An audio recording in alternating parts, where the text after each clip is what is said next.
Good afternoon.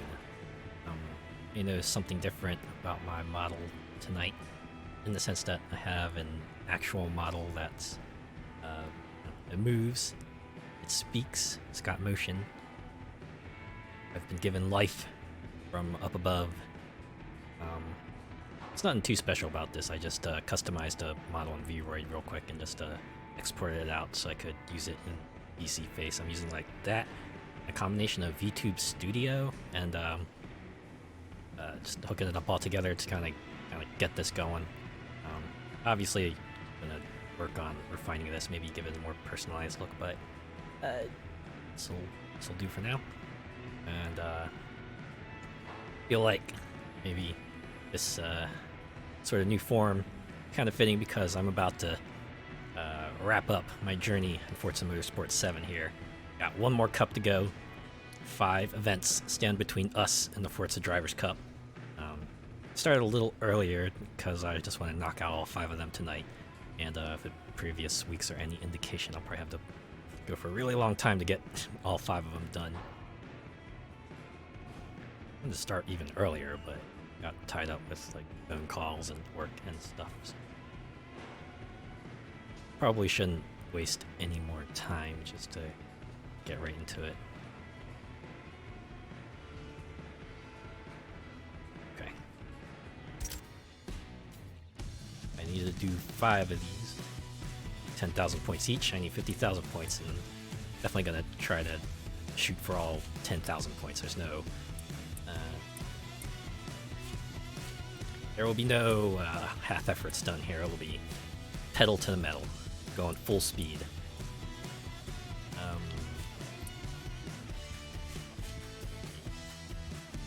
Try elite factory This racers. select breed of car was built in limited numbers for one noble purpose: to show off how far manufacturers could push their racing technology on the streets.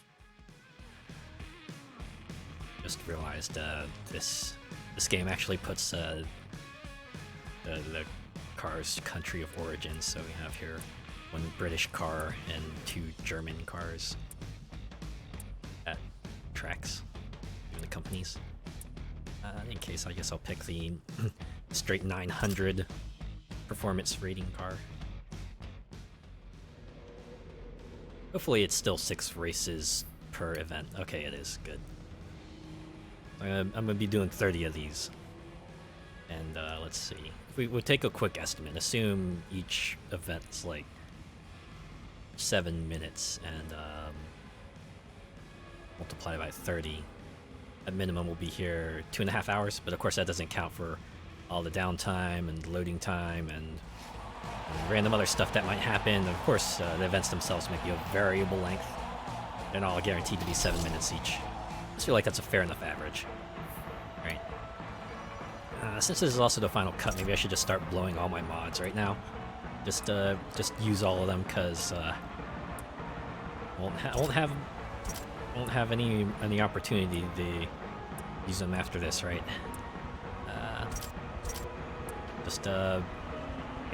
We just go maximum credits, maximum experience.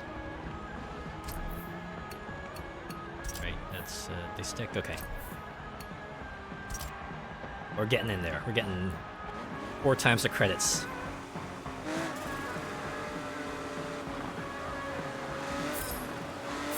I don't even remember how much they cost. I wonder if I'll get my money's worth out of them. Probably will. I feel like the math they had here probably makes enough sense that if you use the mods enough, if you do the mods in the right event, you'll get your money's worth and then maybe a little extra profit. Right? Not imagining things. Okay, go in there too fast. I gotta dial it back a whole lot. Not too much, because I don't want first place to pull ahead, too far ahead. Alright, so I'm doing 3 laps on this thing. I was actually doing like free races the day before to kind of test out where I would have to place everything, place this new model, all this good stuff. I think I might be too far to the right. Maybe once this race is done, I'll shift my avatar over to the right a little bit. Get it closer to the speedometer. Maybe fiddle with some other settings as well.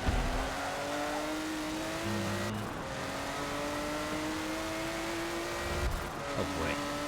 Okay, we're nearing the final stretch, so... yeah, this race will probably be about 6 minutes long.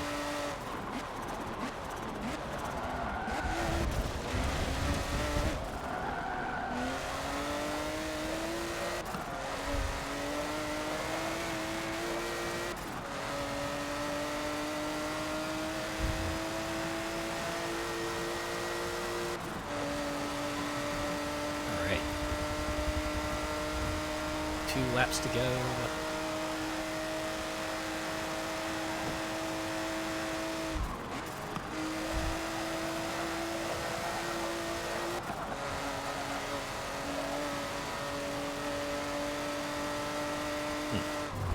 Alright, good thing this track really only has one technical section. And I completely botched it. Again. Guess if all my previous weeks of racing Forza is any indication, I should not quit my day job to go professional racing, because I would not be able to do it. With a damn in real life, that's for sure.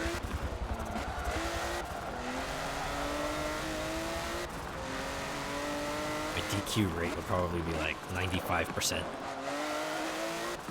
The other 5% would just be me DNF, would not even finish, because I kept slamming my car into the wall too many times. Because, unlike video games, real life has no rewind function. You do not get to try things again. Well, sometimes you do, but you can't really, say, reset life to a state that's like before you do the thing, right? It's usually something's changed about it, right? Like, yeah, when you say... well, I'm sure you can think of something, right? You should think of something in life that you get one chance at, and any future chances will be irrevocably changed because certain circumstances will have changed just permanently, right?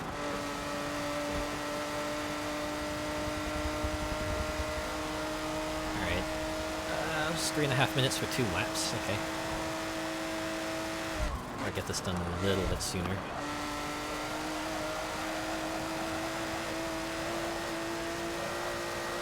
Also, I just realized 30 times 7 is 210. That's 3.5 hours, not 2.5 hours.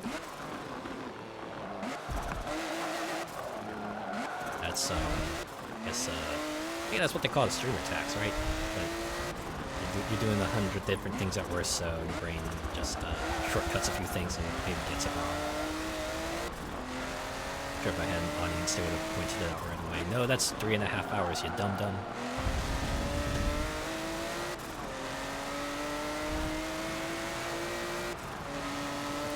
I'll probably take a break in the middle too, because yeah, I'm not sitting. Maybe after 2 hours or so, 2 to 3 hours, I'll take a quick break, refresh my drink, and get back into it. That should be about three events, maybe 4.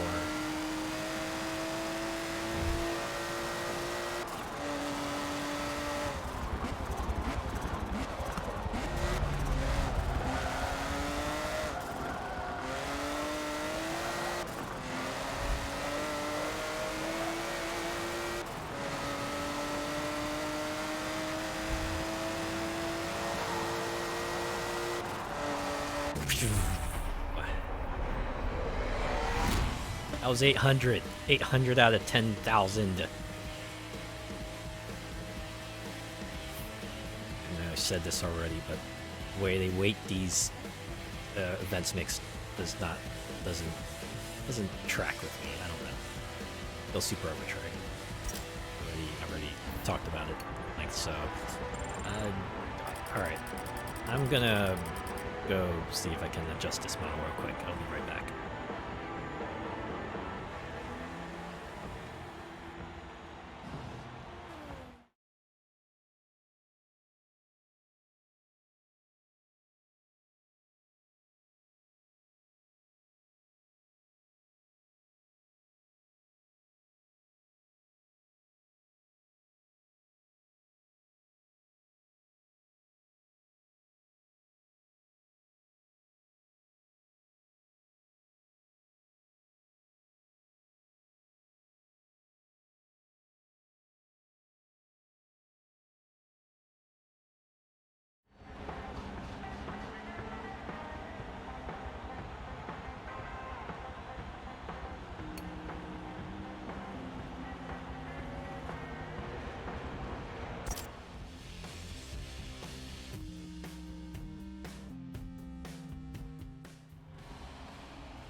Was I muted? How long was I muted?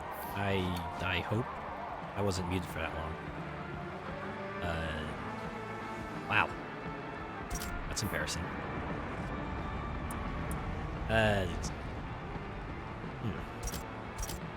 Okay, so I was saying before, I was thinking of maybe doing like the sort of spooky games for October. They would be horror adjacent at most, or just Halloween themed. So I think games I decided that I might play are like Killer Instinct, because it has werewolves, mummies, ghosts, vampires, what have you, and Costume Quest because it's Halloween themed.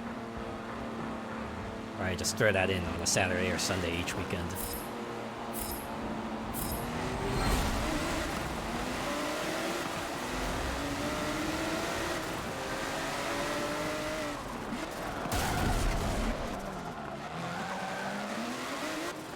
Aggression knows no limits.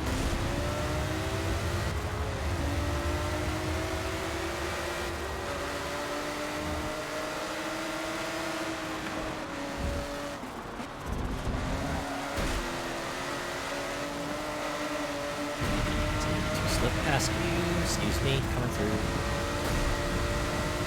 2 laps, okay. Such track will probably be like, probably take me 3-4 minutes to get through, right? Let's see, we're 30 minutes in, we haven't even finished the first event yet. Although that is to be expected.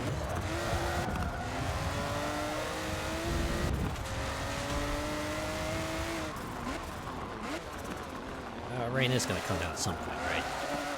Assume now that I have kind of two objective markers on the side have not been checked. Will probably be checked once the rain starts falling. I'm guessing after lap 1, the weather's going to come down. And again, this is why these games are released. Well, no, this is Motorsport 7. I think Xbox One had Forza Motorsport 5?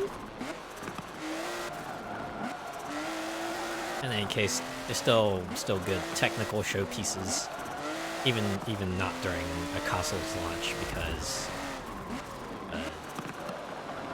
I don't know. It's like something about it. The way it can do different effects, like you know how wet pavement was kind of all the rage during the days of the Xbox One and PS4, right? Especially when you could, just transition between wet pavement and not wet pavement, and also wet pavement after there's no reason for the pavement to be wet anymore. All that good tech.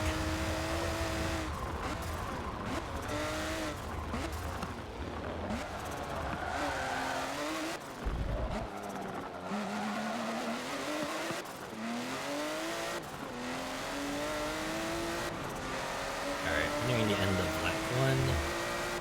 Rain should be coming down pretty soon now. Oh, snap, screwed up. Alright. Slow down earlier. Try that turn again. Alright. I guess this will answer another question. If I do not fulfill the requirements, will the mod be used regardless? It would kind of suck if it does. Considering that, well, race in the rain is kind of a chance thing, right? It's not like the other ones that have other requirements, like you gotta turn your ABS off or do one perfect turn or stay on the track for an entire race. That at least is in your control to some degree. This one, you kind of just have to either hope for it or set the weather conditions accordingly.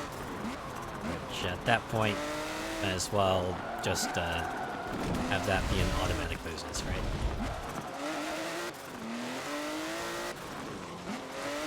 It's not like this is like a kart racer with a rain item. No, this is just a race, and I guess rain ain't happening.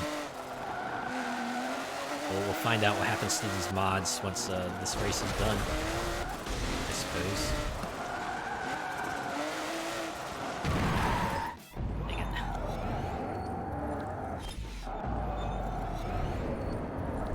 curse you with sim racer physics instead of arcade racer physics. If this were an arcade racer, I would just be riding that wall and not riding perpendicular to it.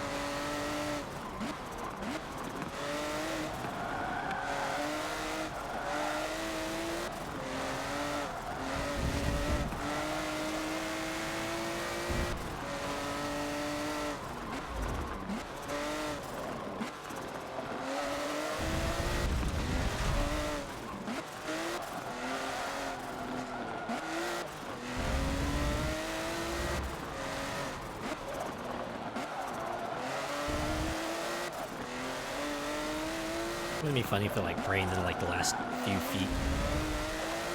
Like I get close to the finish line and the rain falls or something. That would be hilarious.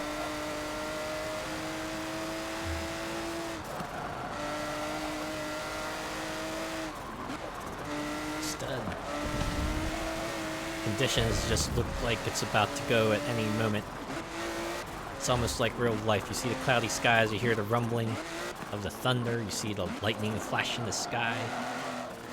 Just thinking, alright, where's the water? Give me the water. And it never comes. It's like that sneeze that feels coming but never does.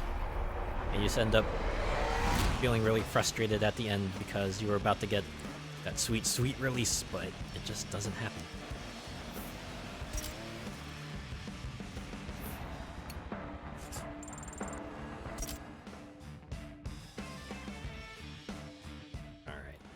Now the moment of truth.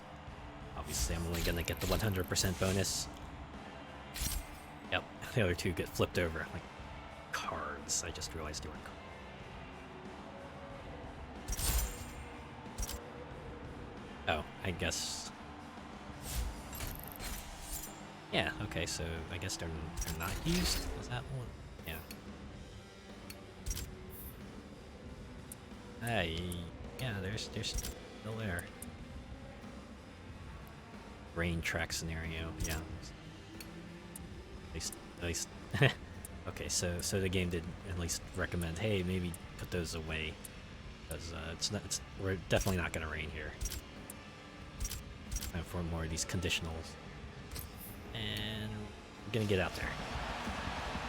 33%, or sorry, 66% of the way there.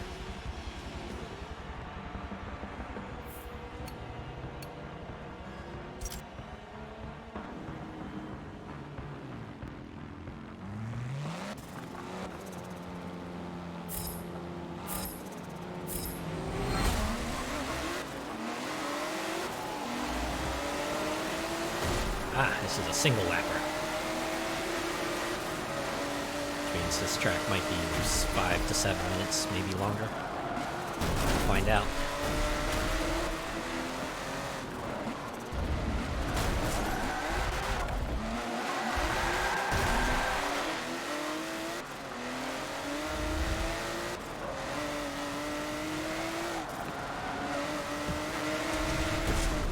Need to get around them.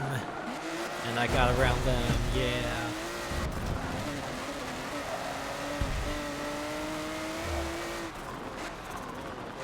So I pretty much see smooth sailing from here.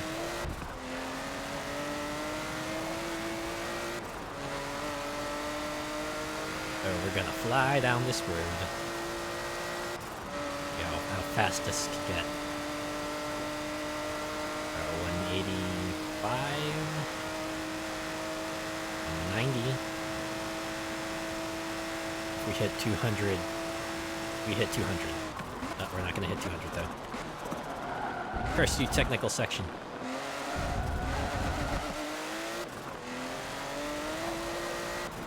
Right, let's see how fast we can go here. Let's see if we will see some serious shit. In this case, we would see like 2 serious shits.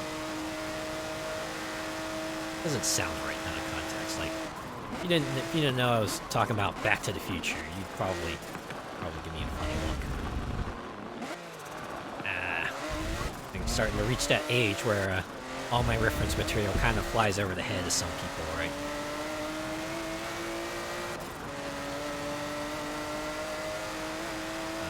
I forget what it was. I was like watching another stream.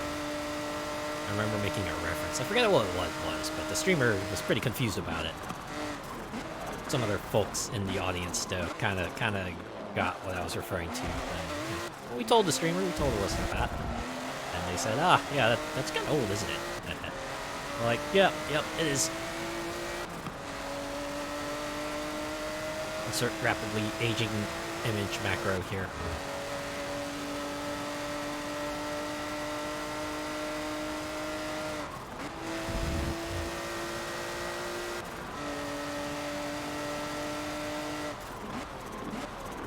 Alright. Take it easy. Slow ride. Take it easy.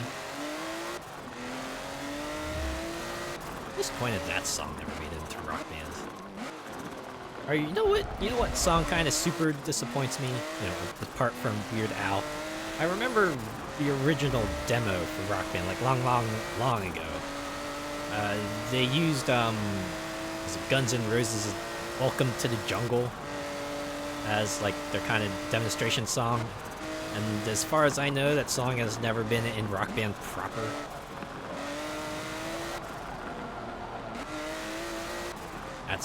It can be a bit of a bummer considering, you know, how famous that song is to a group of people. Imagine would liven up quite a few parties if they could play that. Not that there aren't plenty of other songs to play in Rock Band, of course, these days, but.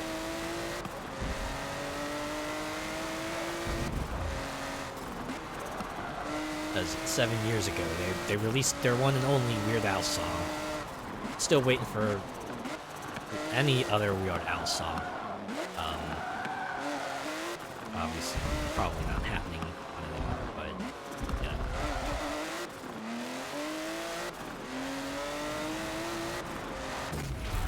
yeah. Okay, 4 minutes. A lot shorter than I was expecting, actually.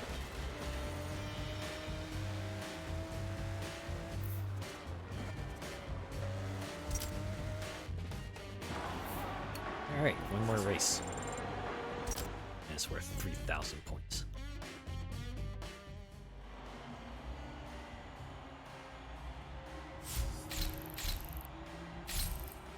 Of course, I fulfilled the criteria, so all those mods will get used up.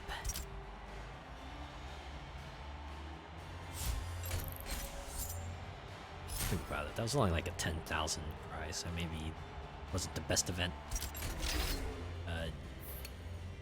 This kind of makes me wish they told you in advance what the potential payout was for this kind of stuff, right? Ah well. Again, it's all a numbers game. I'm not gonna lose too much sleep over it. I just want to use them up because this will be the last opportunity to do so.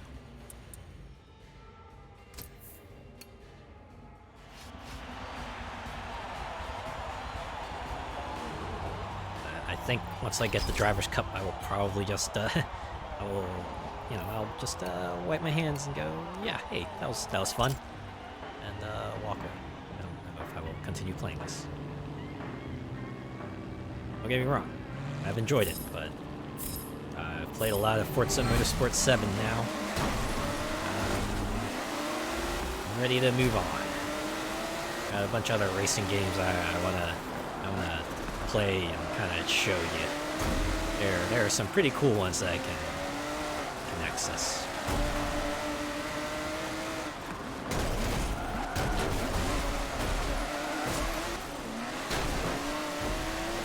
I think the next time we visit Forza, will probably whatever Horizon 5's second DLC will be, whatever that may be.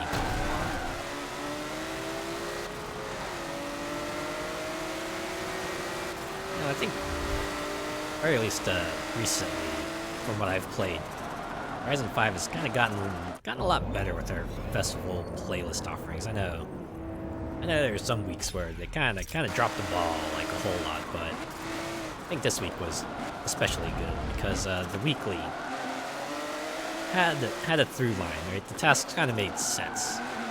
They put some good text to it. I kind of like the final task of the weekly was just, preserve the memories by taking a picture of the car. Honestly, super easy. They're like, all right, it's final cherry on top. Just really easy task. And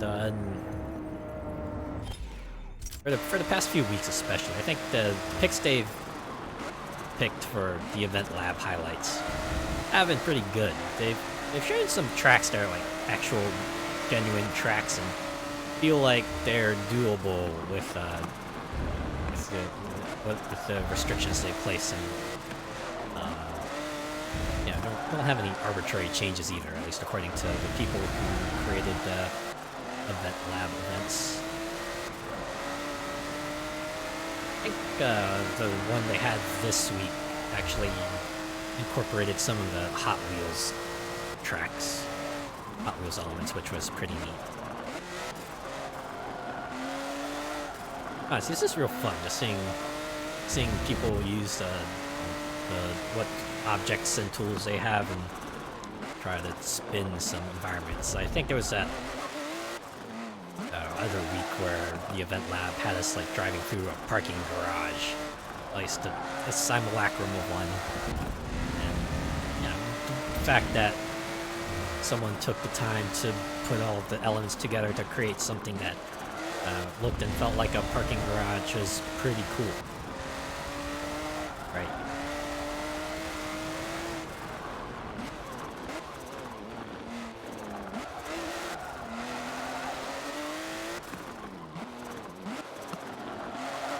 I think it's because they also like did a couple changes under the hood too, right?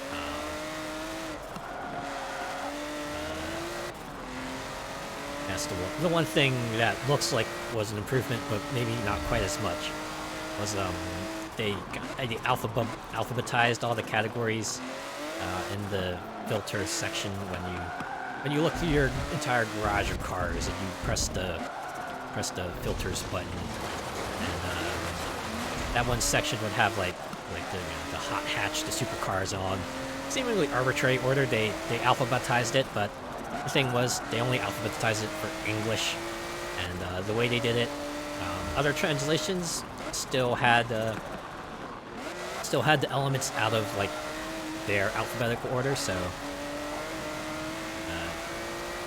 it seemed like a very ramshackle fix, at least attempt at a fix. Might have fixed it in one language, but really didn't do much for the other languages, which is a shame. I have to be honest, 5 games in, it does feel like Horizon games are running on a whole bunch of legacy systems, right? I think the auction house is the one people always go back to that they say just feels horribly out of date and cumbersome and wish they could improve, but imagine in a game like that, maybe they try to change something, but as programs are wont to do, any change you try to do might end up breaking other stuff, so reluctantly you just have to keep it in the way it is, because you only have so much time, and might as well keep this auction house that might be slow and outdated, but it's functional, because you need to develop for other aspects of the game. You have no time to build a better auction house as good as it would be. Fortunately, priorities have to be.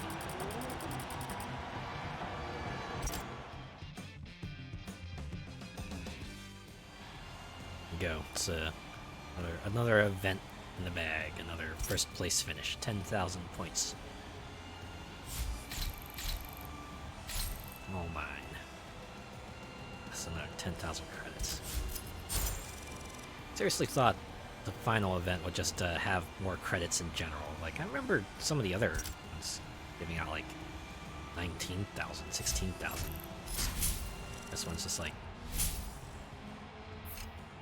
So it's just like 10,000, which you know, it's still profit. I'm still turning a profit with these mods, but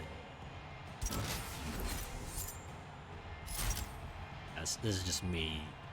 It's me and my optimization need for optimization just working against me here. I should not be concerned with money so much.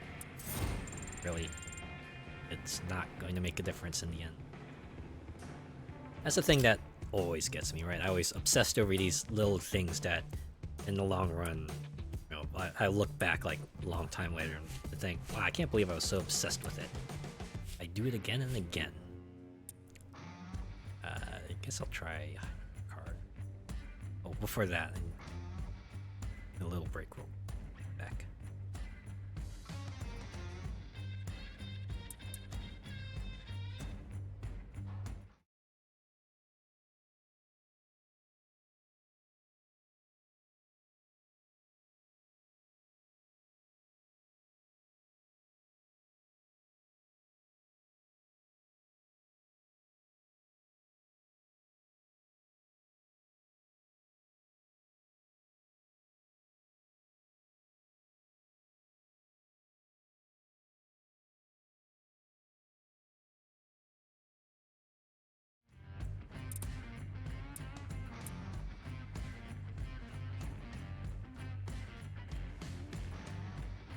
Alright, back again.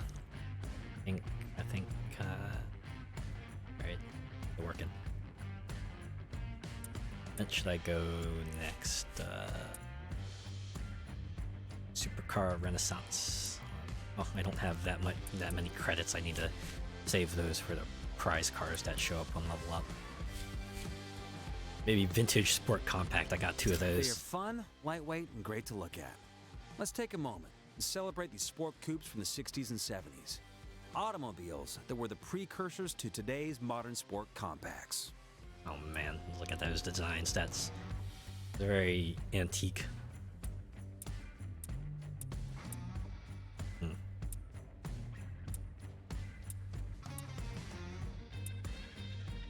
So I will go with, oh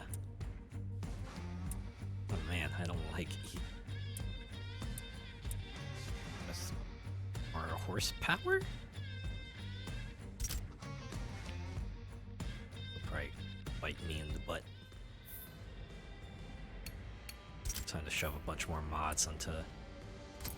Ooh, that's race weather, rainy weather, right? Go still have some of these mods on. I get my rain requirement met. 2 laps. It's about 2 miles.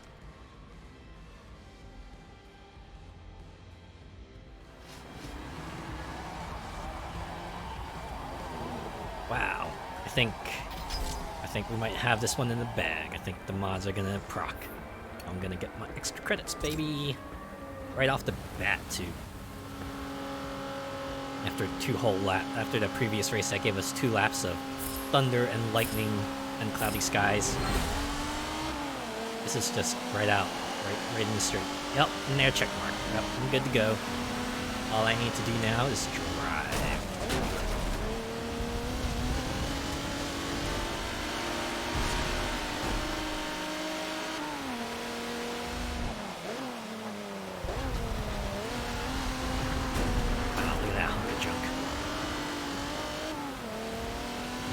Say a hunk of junk livery.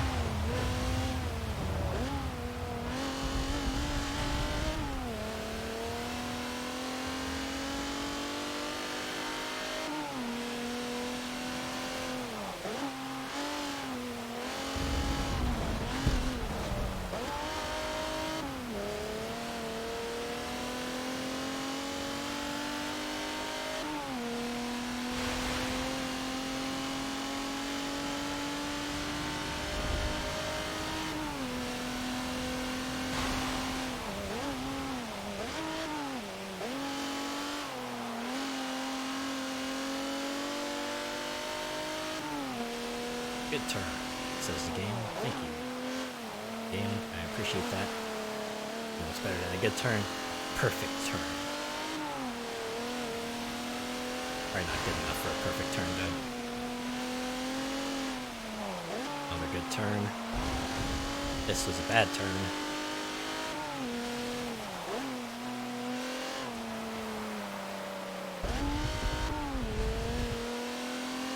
And I want the prompt to just show up this turn. It shows up. Yeah, that was a turn. Well, certainly a turn, alright. You certainly turned that vehicle.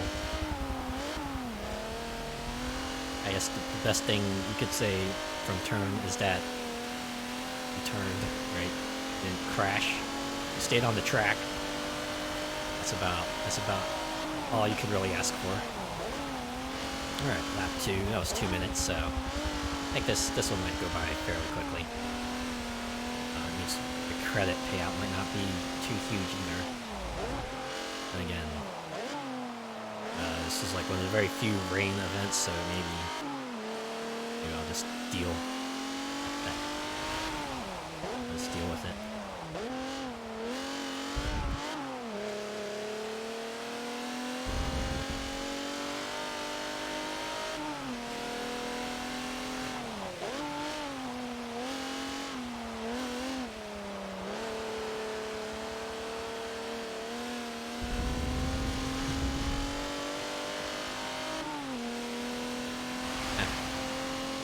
I like this effect too. Rain just lets up briefly and then it comes back out. Oh yeah. Yes, just in addition to wet pavement, you also have the water pooling effect where water will pool in certain locations, like say on the sides of the road or just like in patches of the grass out there, or even on the road itself. You get places where the water collects and. You get splashes up as you drive through them. Oops. Spoke so much I missed a turn.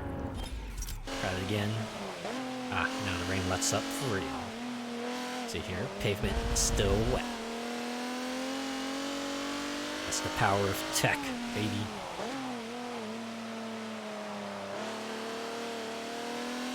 As I'm squeezing every inch of power they could have out of the Xbox One.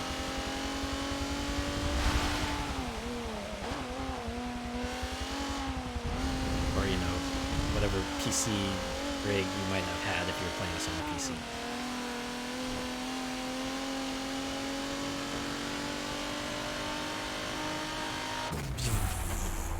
What? Another one done. This makes 23 events to go.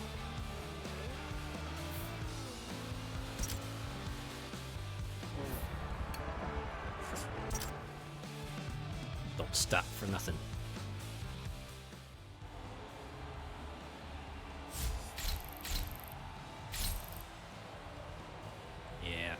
Oh my god, 5,900.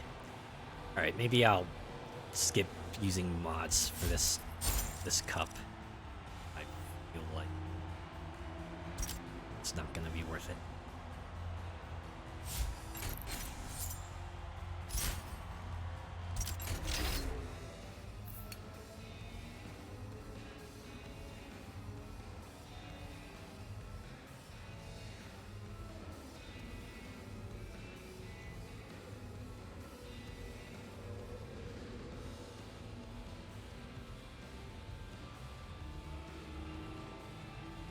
Like a hypercars event or something next time around, so I can get more mileage out of the mods. Probably not a proper turn of phrase, but squeeze every last drop. Bring every credit. Bring as many credits out of those mods as I can. Yeah, we'll go with that.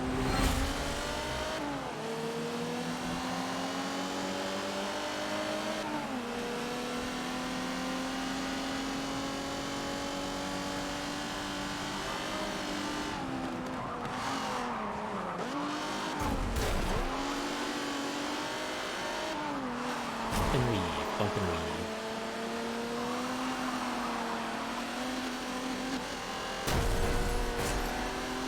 They're proving to be a bit trickier to catch this time around, although I don't close the gap, they're gonna blast ahead of me, and I'm gonna have to restart this event.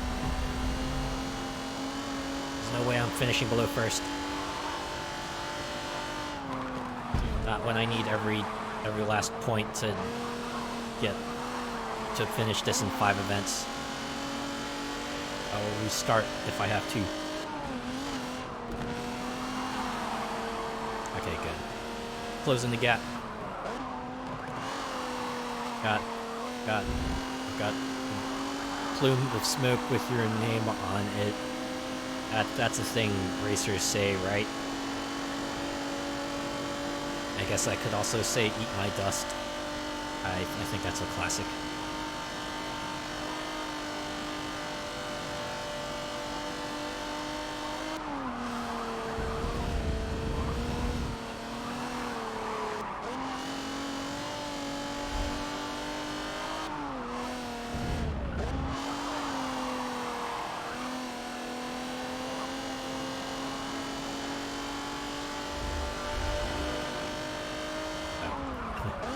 Well, we are closing in on the finish line, so... Alright, so this event will be done in 6 minutes.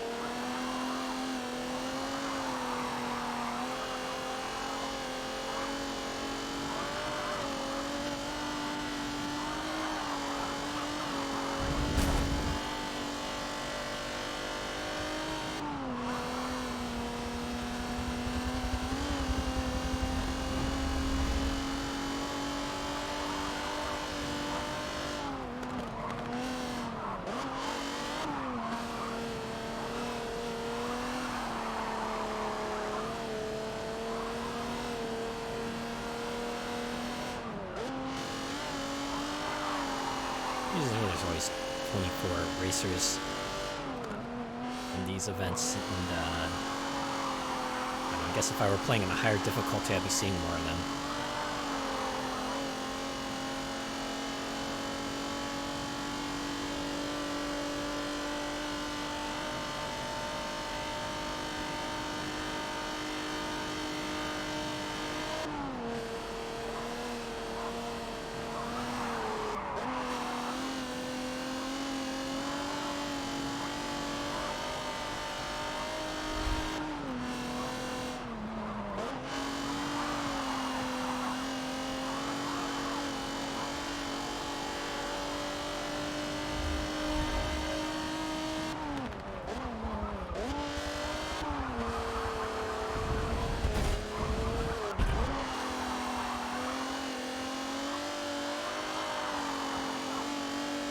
Imagine what it's like to be in those, what do you call them? I think gondolas? That's what comes to mind, right? I call them gondolas. Imagine what it's like being in those gondolas. Just looking down below, seeing the cars, just, like little ants all the way below you. Actually, reminds me that one time I went to Chicago with my family. Obviously, we went to see the Willis Tower. Of course, they had the tour that took us up all the way to the top floor, and then they had to stop there. It was like little partitions that kind of jutted out that had you in like clear boxes, and you were super high up, and you could take a picture on there. And of course, my turn came up. I stepped out there, made the really dumb mistake of looking down, and just I triggered my flight response. I stood there long enough to get my picture taken. I just stepped right the fuck off. I was like, nope, I'm not standing on there anymore. I'm sure they've taken every measure to make sure that the bottom won't suddenly fall out and cause me to plummet all the way to the ground. But I'm not taking that risk. Take my picture and get me out of there. Right away. Yeah.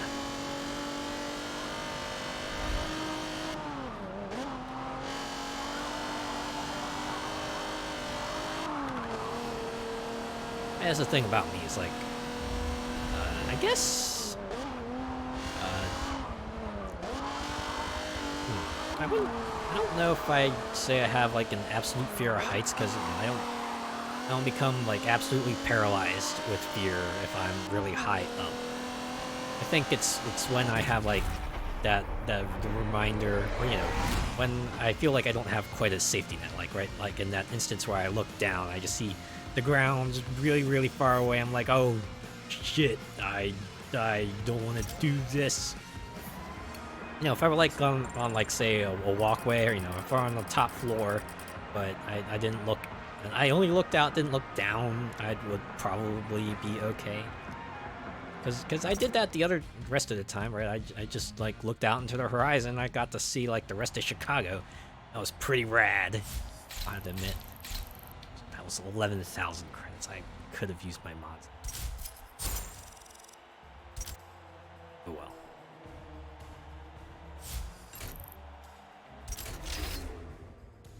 If the XP payout's always the same, it's like 20,000, regardless of what you do.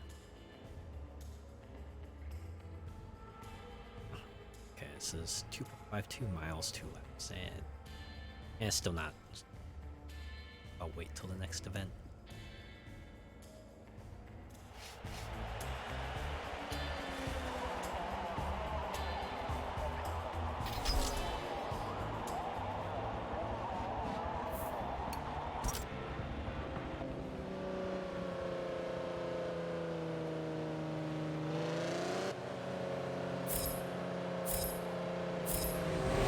Here we go.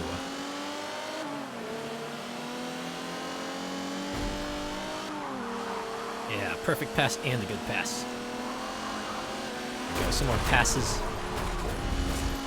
These are just passes. They're not really perfect or good in any way. Oh wow, I just realized that's an M&M's car that's like to my left. Good old M&M's livery. Alright, I need to get to the front of this pack soon before rubber band kicks in. Ah well, if I'm keeping up, that should be okay for now. It's when they start pulling ahead is when I should start being worried. That's how these games usually go.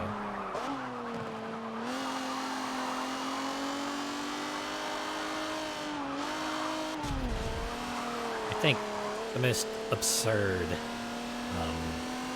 not, I guess, Burnout 3 notwithstanding, the most absurd instance of rubber banding I've seen was, amusingly enough, not in a racing game itself. It was in the Ratchet & Clank reimagining that was on the PS4.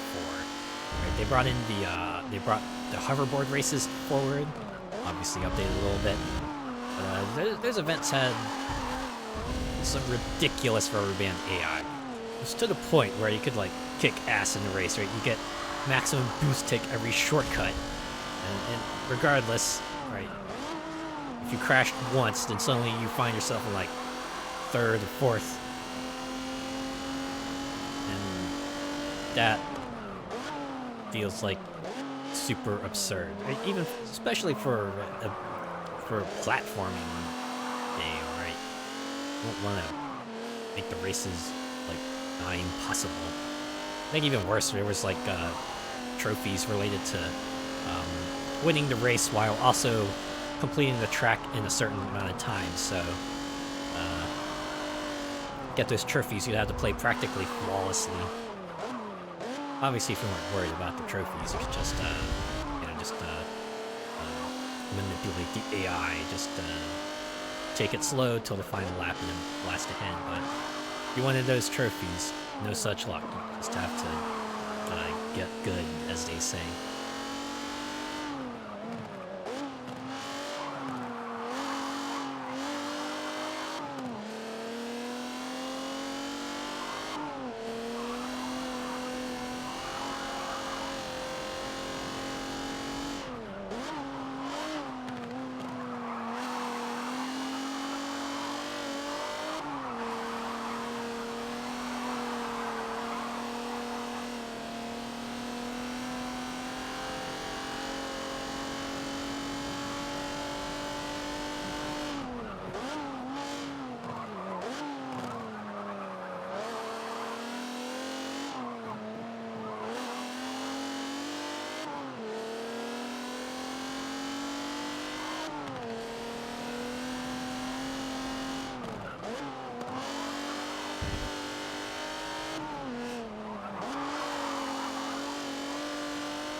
think I already talked about the sponsors. I'm sure I talked about the sponsors of this trek on some other day.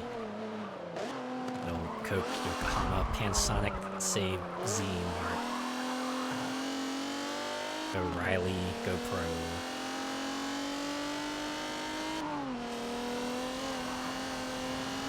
I can only imagine what. Oh wow. Hey, first place. I don't know why I'm acting surprised there. Of course I was going to be first place. Great clips. I'm sure that's like a hair salon chain, not like a video editing shop. Alright. What's the credit payout for this event? It's probably like 4 digits, right? That felt kind of short. Yep, 7,900.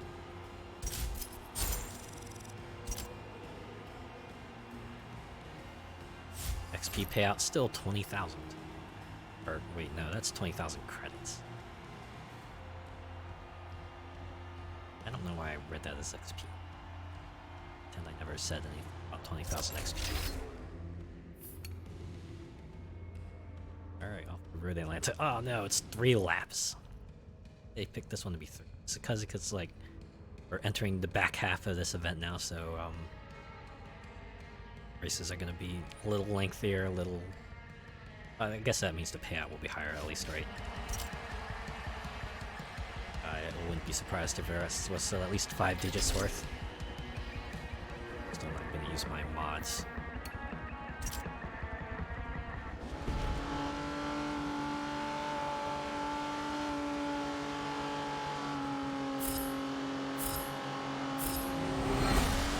Ooh. Some of these cars look to be very British. That's just me spitballing there.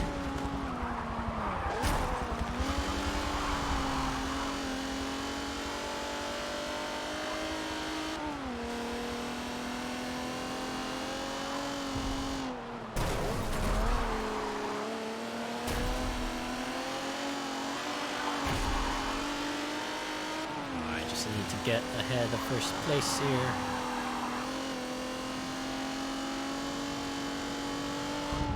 It's not a matter of luck, it's a matter of time. So say 30 seconds to Mars. No, it's funny. I guess the people I've hung around, they don't seem to have a very high opinion of 30 seconds to Mars. I don't know. I know opinions about the individuals within the band, but I enjoy the music. I'm not gonna say it's like the greatest music ever, but I like to listen to it. I think amusingly enough, I think I first heard it in Rock Band. I think is was it two 30 Seconds to Mars songs were available really early on in the first game's run as DLC.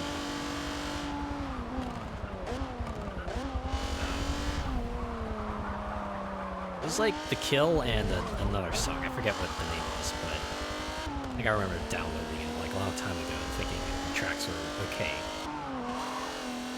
I think about it.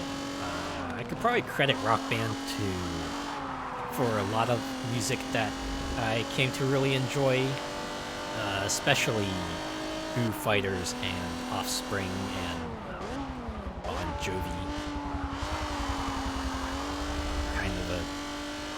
Kind of all fall under like the alt rock / punk rock label umbrella, and several other tunes like Jukebox Hero and Linkin Park. And I was listening to a bit of Linkin Park before I started playing Rock Band. But yeah, excuse me.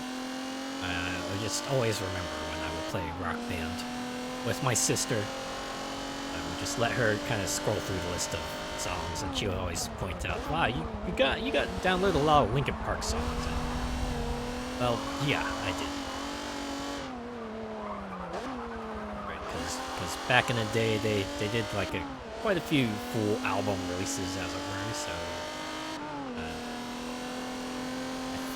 I don't know if Linkin Park had like full album, but they had like a bunch of packs. So I got as many as I could. Heck, it's like even today, I still, I don't fire up Rock Band 4 as much as I do with the older Rock Bands. I usually like to start it up every few months, play a few songs, maybe look through the store to see if any of the songs they have available between the periods I play have any songs that strike my fancy.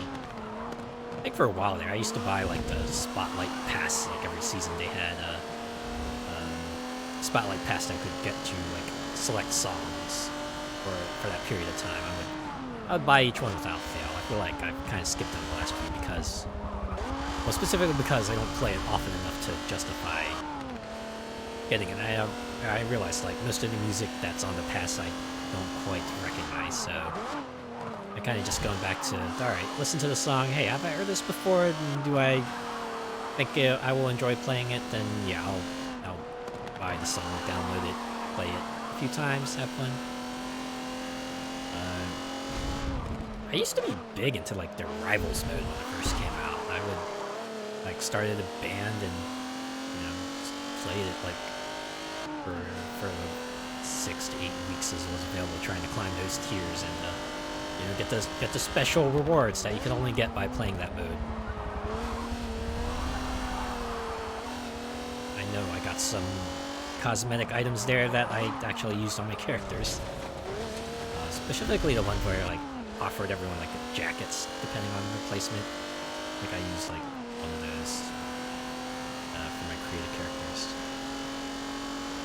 That's like probably the one bummer I have about Rock Band 4 is like, it's a miracle that Rock Band 4 was made at all, given what happened to Harmonix post Rock Band 3, but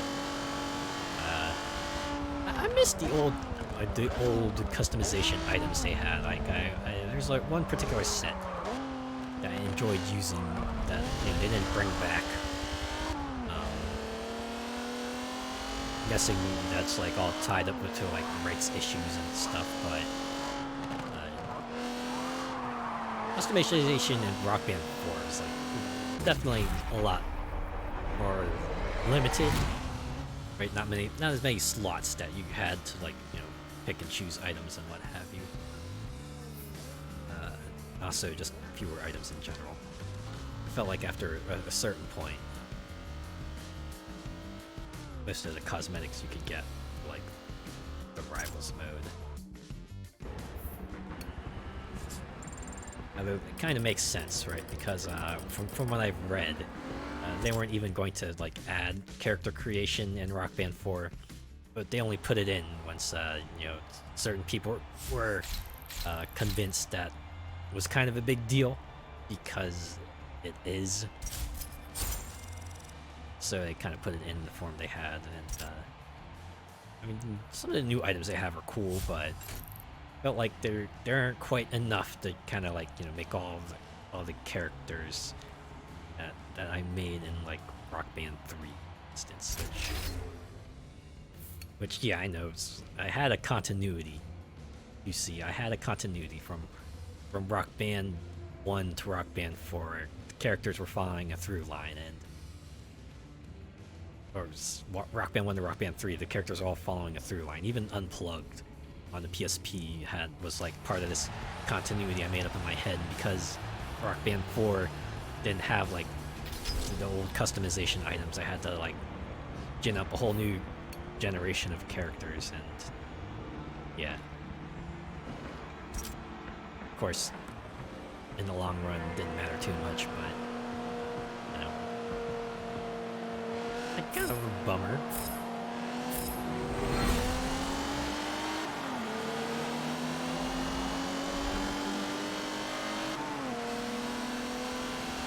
I think it was like specifically one set in Rock Band 3 to kind of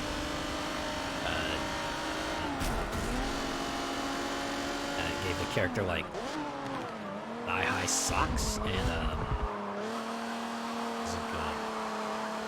really skirt to go with it. That was one set I used with a particular character, and I was like, didn't have an equivalent for Rock Band 4. And just yeah. Or I think there was another set. It was called like Rockington Prep, and again, no equivalent in Rock Band 4. Right, things like that. It's like, yeah, it's probably a good reason why those items didn't come back. I'm sure it was all tied. It was all related to the old rock bands being delisted after a while after Harmonix got cut from MTV Games, was it? Yeah. So after they became an indie studio again, as it were.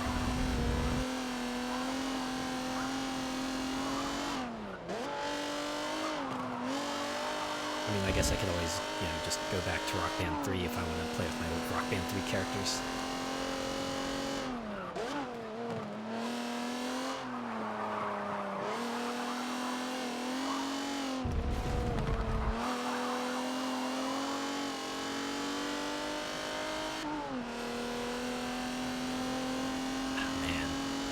Kind of felt like Rock Band 3 was kind of like the pinnacle of the series, because that was like the point which they kind of fully realized your character being part of a story, right? It's like your main characters are there on the main menu. They're doing stuff, right? They're walking down the street. They're out in the field. They're sitting on the train tracks, things like that. And then the cutscenes too. I remember them saying they made them as nondescript as possible to kind of fit them into any story you might have for them, and I think it works out, right? And it was just really cool, right? Seeing the people you made. They're like, wow, look at them, they're doing things, and yeah. And since it's rock bands, like, yeah, you can make them as silly as you think, and just wave it off. Like, yeah, it's their visual identity. Of course, they would look like that.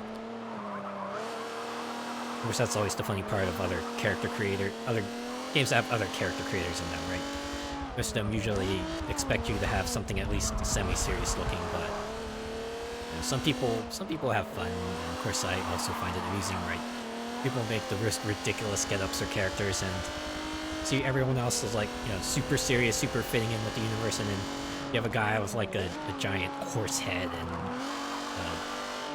like swim flippers and swim trunks or something like that, and it looks completely out of place compared to everyone else, and yeah, it's just super funny. Someone who uses a character creator to make characters from other series, so like you'll see something like that resembles close to Batman, and a game that normally wouldn't have Batman in it. That's always amusing. Yeah, it's part of the reason why I enjoy character creators, right? Because it allows me to better imagine, I guess, myself, or at least an idealized version of myself in the game, just going out and being a hero and pretending I'm the one trying out all these cool outfits and stuff.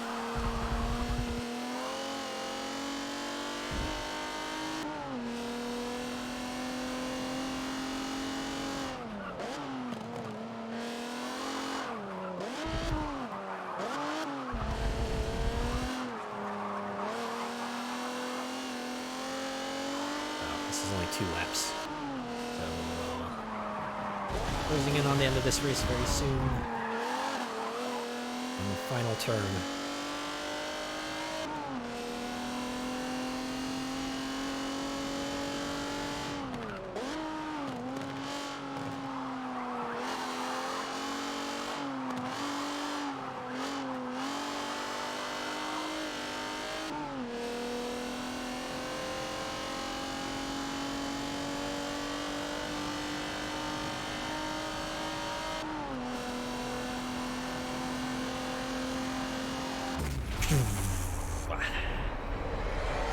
Another race in the bag. I think this is the 5th one, right?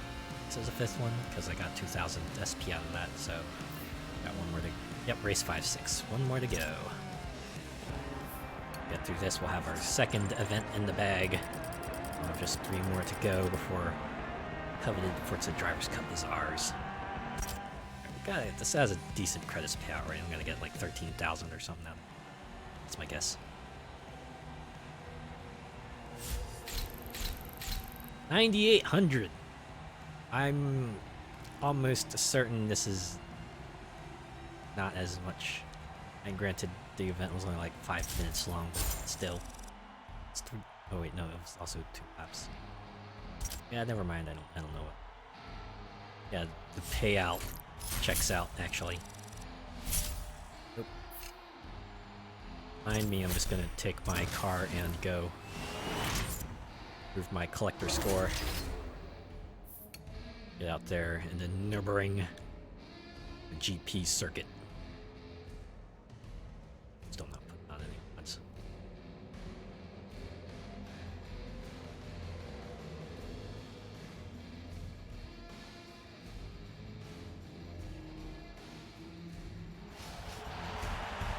Fittingly, last race of this event. We're doing it. I'm assuming this is a sunset, right? Unfortunately, I don't know which way this track is oriented. I don't know if the sun is in the east or in the west. It would make all the difference if I knew which way it was. If there was only like an N on the radar, it would let me know where north was. Maybe I could have checked time of day too. I'm sure they have time of day on listed on these things, right? I need to get my.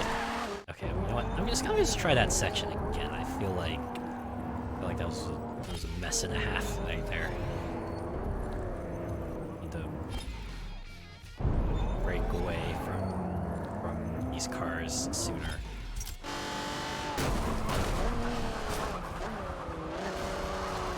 We'll just do that, okay?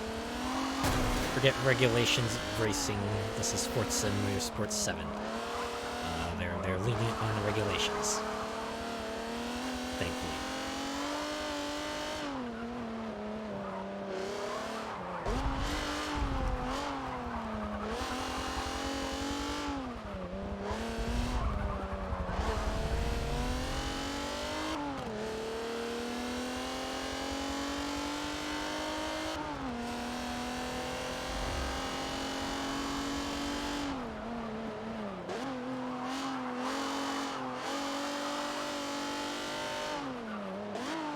Like all these random flashes going off. Make it look like they're cameras.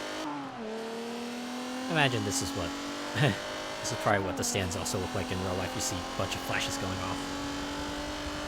Oh boy, reminds me of back when I went to cons, I would go to like particular photo shoots. So they would have photo shoots revolving around things like, say, series.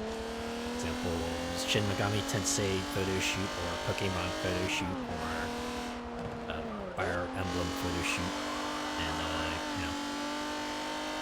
they would call out groups of people, and you'd stand in front of that crowd of people who were there to take pictures of all these people in the costumes, and stand in the front. I'd see all these flashes go off.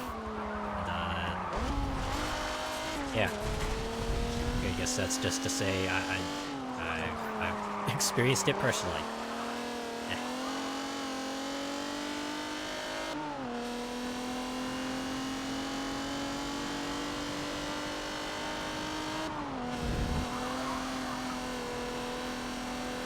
I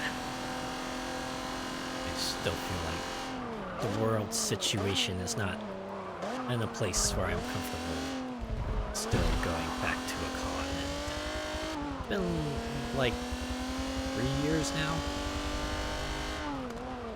Fortunately, given the rate which things are going, I imagine it'll probably be a long time still before I still feel comfortable going to any sort of indoor event. I think that's kind of like the sticking point there. I don't want to be indoors with a whole bunch of other people because, yeah, it's how things, bad things happen, right? At that point, just practically guaranteed that you're gonna get sick.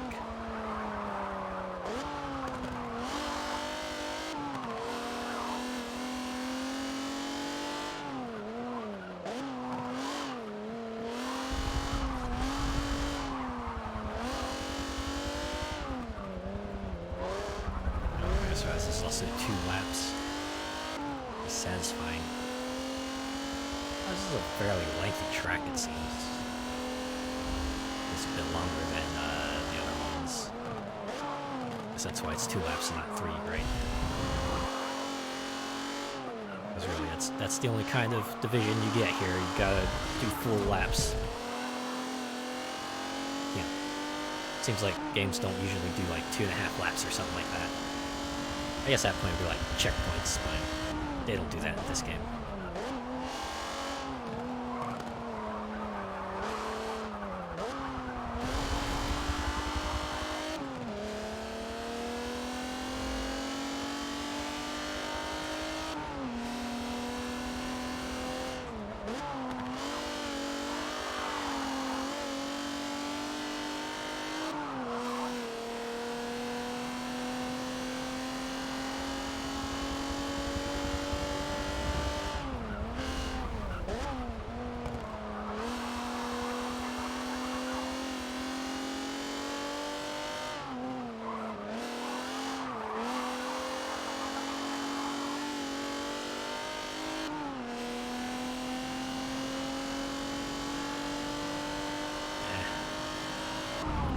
Still a little ways to go, but okay, you know what, I can see the end in sight now. Probably in like another few seconds or so. We'll have this event in the bag. Another first place pole position.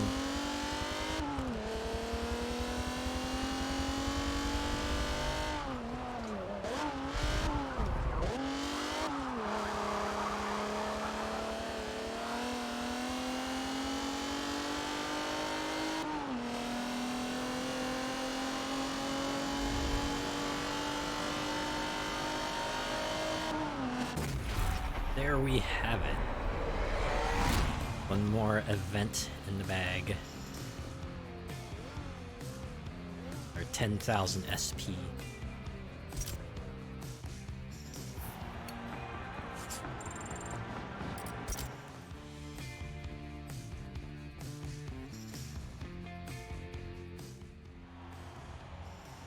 So it was a quick victory screen. Now the tally. Credits. 10,000 even.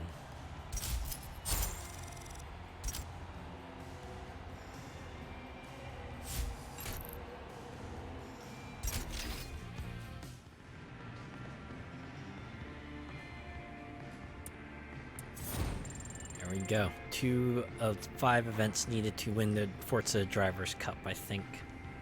It's probably be a good opportunity for a break. Go take a 10 minutes to stretch and perhaps hydrate and replenish my drinks. So, yeah, I'll be back in 10.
Alright, I'm back. I've refilled my water.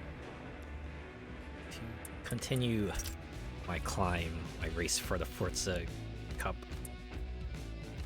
Deciding which among these should I go for next. Well, let's do hypercars. They possess sky-high sticker prices, carry exotic names, and are the vehicles that supercars wish they could be. Hypercars are the nexus of bleeding-edge technology, materials, and engineering that results in speeds that seemingly warp reality. It's the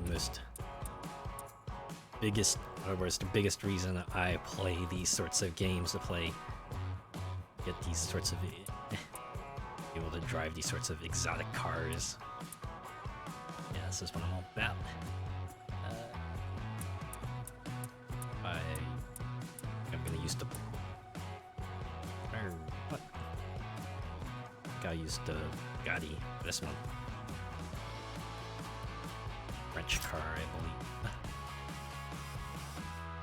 I'm sure these events should have like high credit payouts, so I'm be fine if I use my mods now, right? I'm not gonna get dinged with a tiny amount like I would with the other ones, right?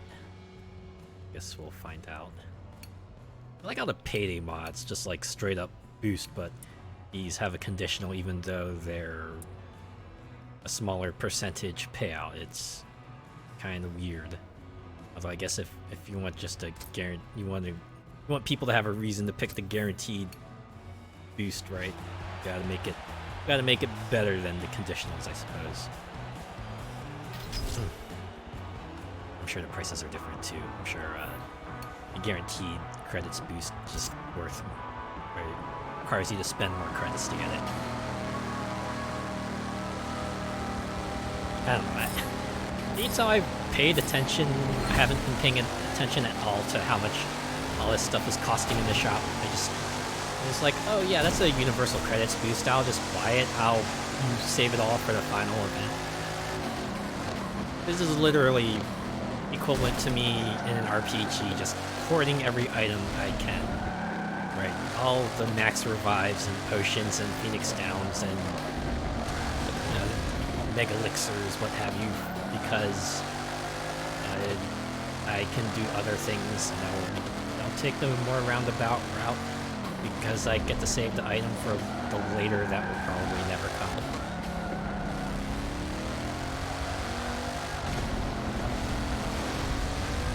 Although, as you can see, I have been at least trying to dissuade myself of that a tiny bit, right? Because it's like, this is the final cup, so I might as well burn as many mods as I can per race, because I'm not going to have much more opportunity to use them. Use them or lose them, right? Well, I won't lose them. It's more like, since I'm not touching this game again, I will not reap the benefits, so I might as well reap the benefits when I can.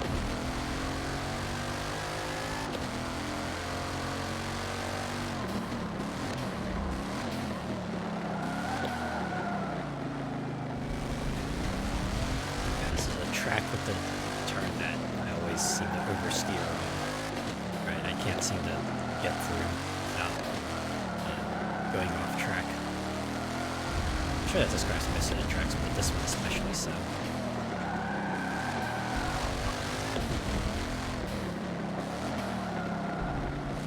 Point of driving a hypercar if I gotta do all these turns. Like, come on. I'm just gonna go real fast, like right here.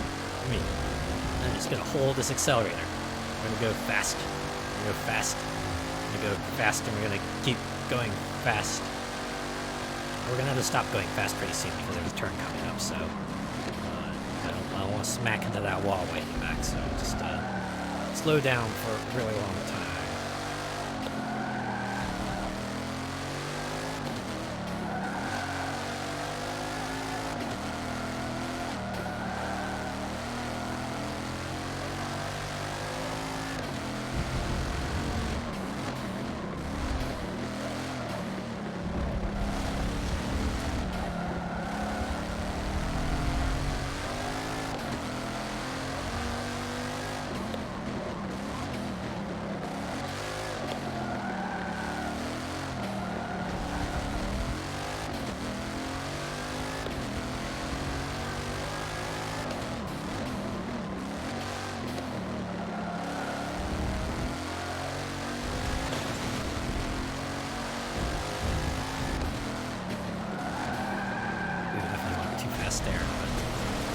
It's okay. This track at least gives me lots of room for error. Right, any other track I'd be smacking into a wall and then going perpendicular. This one's like, oh, well, yeah, you just steer your way back. Provided no one pulls ahead of you, as they probably do in higher difficulties.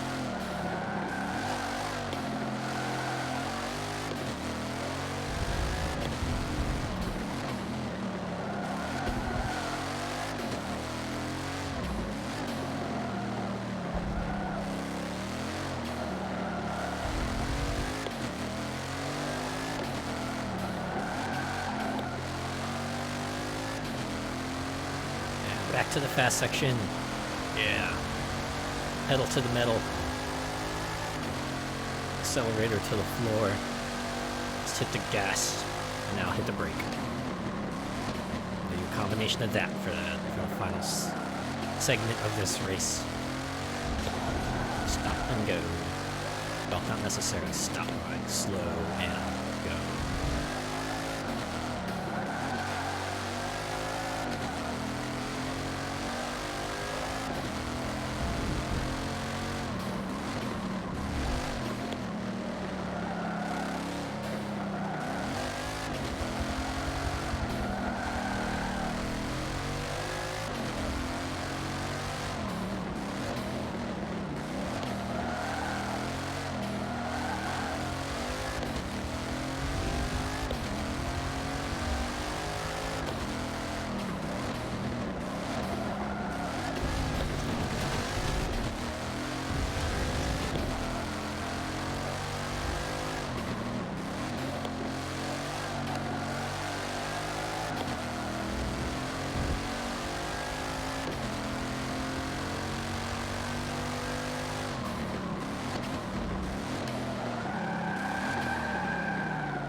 Really overshot that one.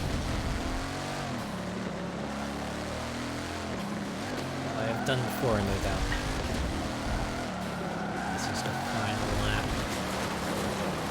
Oh yeah, let's go. Completely botched racing that would never fly in an actual professional race event, but doing it because I am running out of thoughts to give.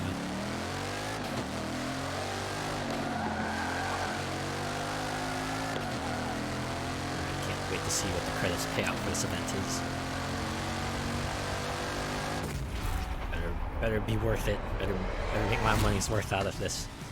Put 3 mods on the line for this.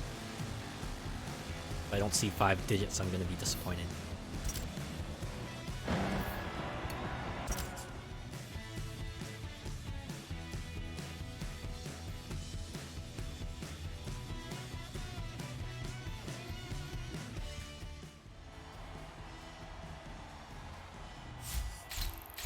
Yeah, 14,000. I'll take it. Be my money payout. 3 mods I've successfully burned. Right, there's some more on there. This one. And this one.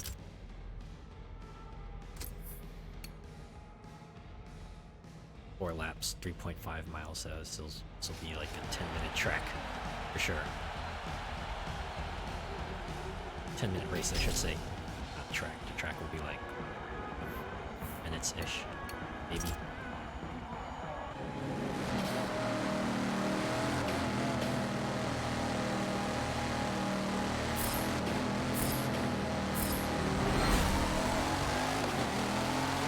And it's kind of like one of my bigger issues is that I tend to make up words for things that I don't know the thing of, but they happen to not be the words that everyone else uses, so I just end up confusing the heck out of everyone, and I have to learn like an entirely new word set to me to properly refer to things, and wow, I really messed up. I need to take this curve a bit more slowly. Yeah, don't hit the gas too much. Like technical section pretty soon. Hopefully I got top brake stoppers right here. And just pull on through. No issue. Hey, that kind of rhymes. Through issue. Yeah, they have like the same, that same sort of sound. Oh yeah, here's the go fast section. We're gonna go fast. We're gonna go fast. Go faster, faster, faster, faster, faster. Sonic X. A little too fast, actually.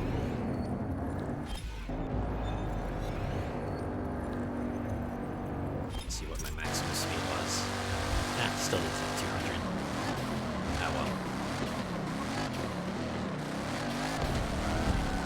That'll do.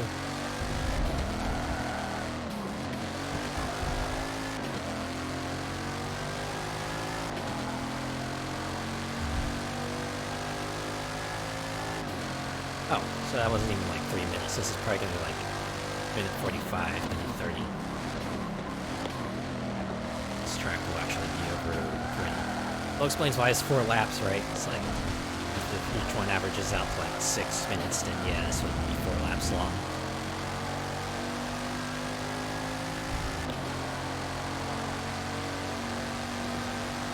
But this one will actually be 7 minutes if keep up with the current pace.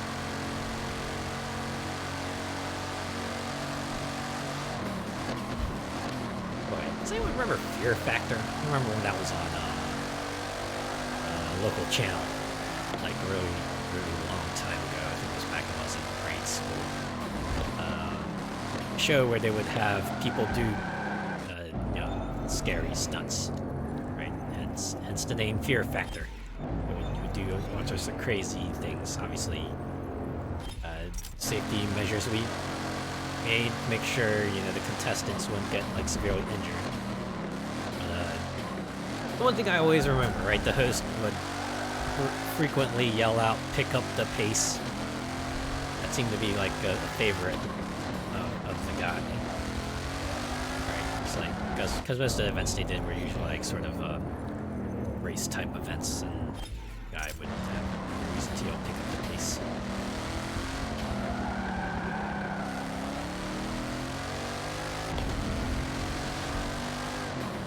Noticed that the format was also always similar, right? First one was your kind of spectacle stunt where you would do something like high in the sky or through a dangerous scenario. The second one would be usually your gross out type of stunt where people would usually have to eat like some sort of usually gross food like expired eggnog or meat parts that people usually normally wouldn't eat. And then the third would go back to the dangerous stunt. Obviously a bit more spectacle because it was the final stunt of the night.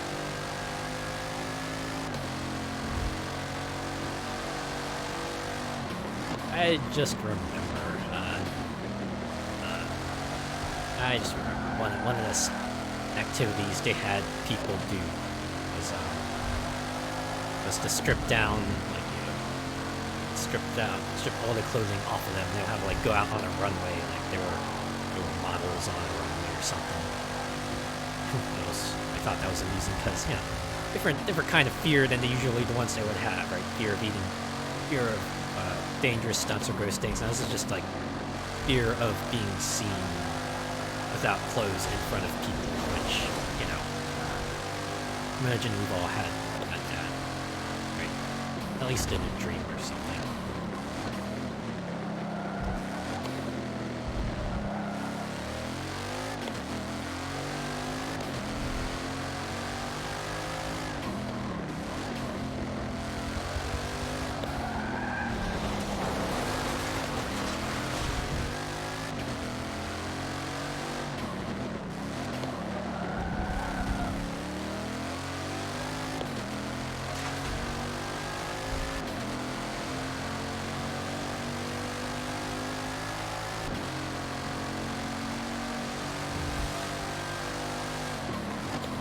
Like a period of time when I was in grade school where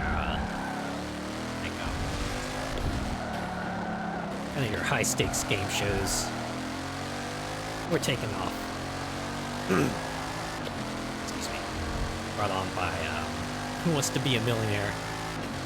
Arguably the first and probably the most straightforward, right? It's just, hey, here, answer 15 questions. For each one you get correct, you'll go up on the ladder.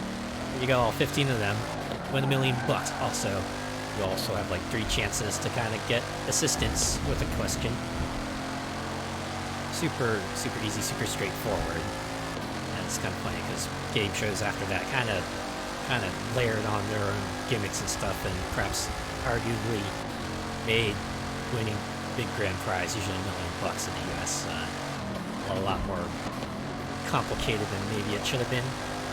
Like, I remember some of the other ones, like I think there was one called Winning Lines. That was like all about people having like numbers assigned to them, and they would go through a bunch of games that would kind of determine who went on and who would eventually go try to play for $1 million. And it was like 3 different mini games, and they all had different rules and stuff, and you know, still more complicated than, hey, just answer 50 questions. And there was another one called Greed, I think, where sort of unique in that 5 people were like working together as a team, and they would all have to like come to a consensus on the question, right? The first 4 would be directed to like four members on the team, and there would be 1 correct answer, but every question after that would have like 4 correct answers, and they would all have to pick like which ones there were on.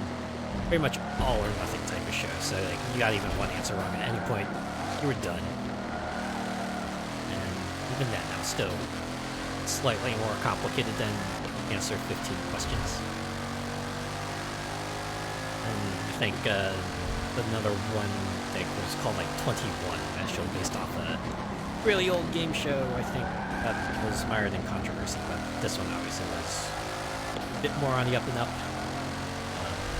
I don't remember the rules though that much. I just remember like the final round, like each question was worth a successive number of points from 1 to whatever number, and the first person to go over 21 won. Like, I remember the kind of big prize spectacle being so much that, you know, other game shows of old kind of started incorporating $1 million elements in theirs, right? You saw, like, Wheel of Fortune incorporate, like, the $1 million wedge space piece thing that persists to this day. I think Jeopardy had, like, their $1 million tournament.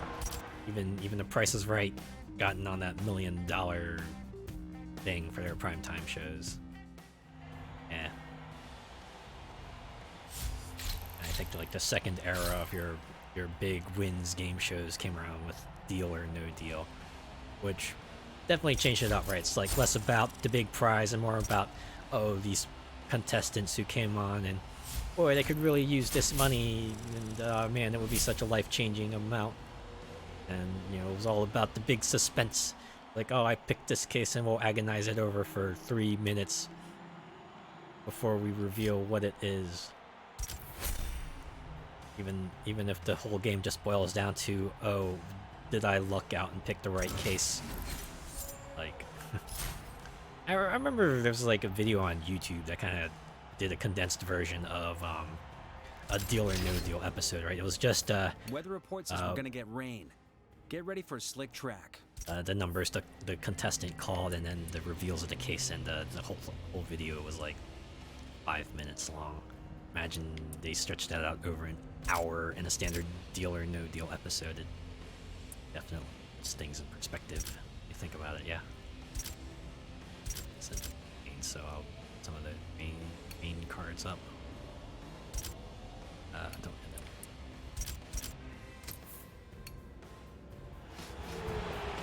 Nah, I think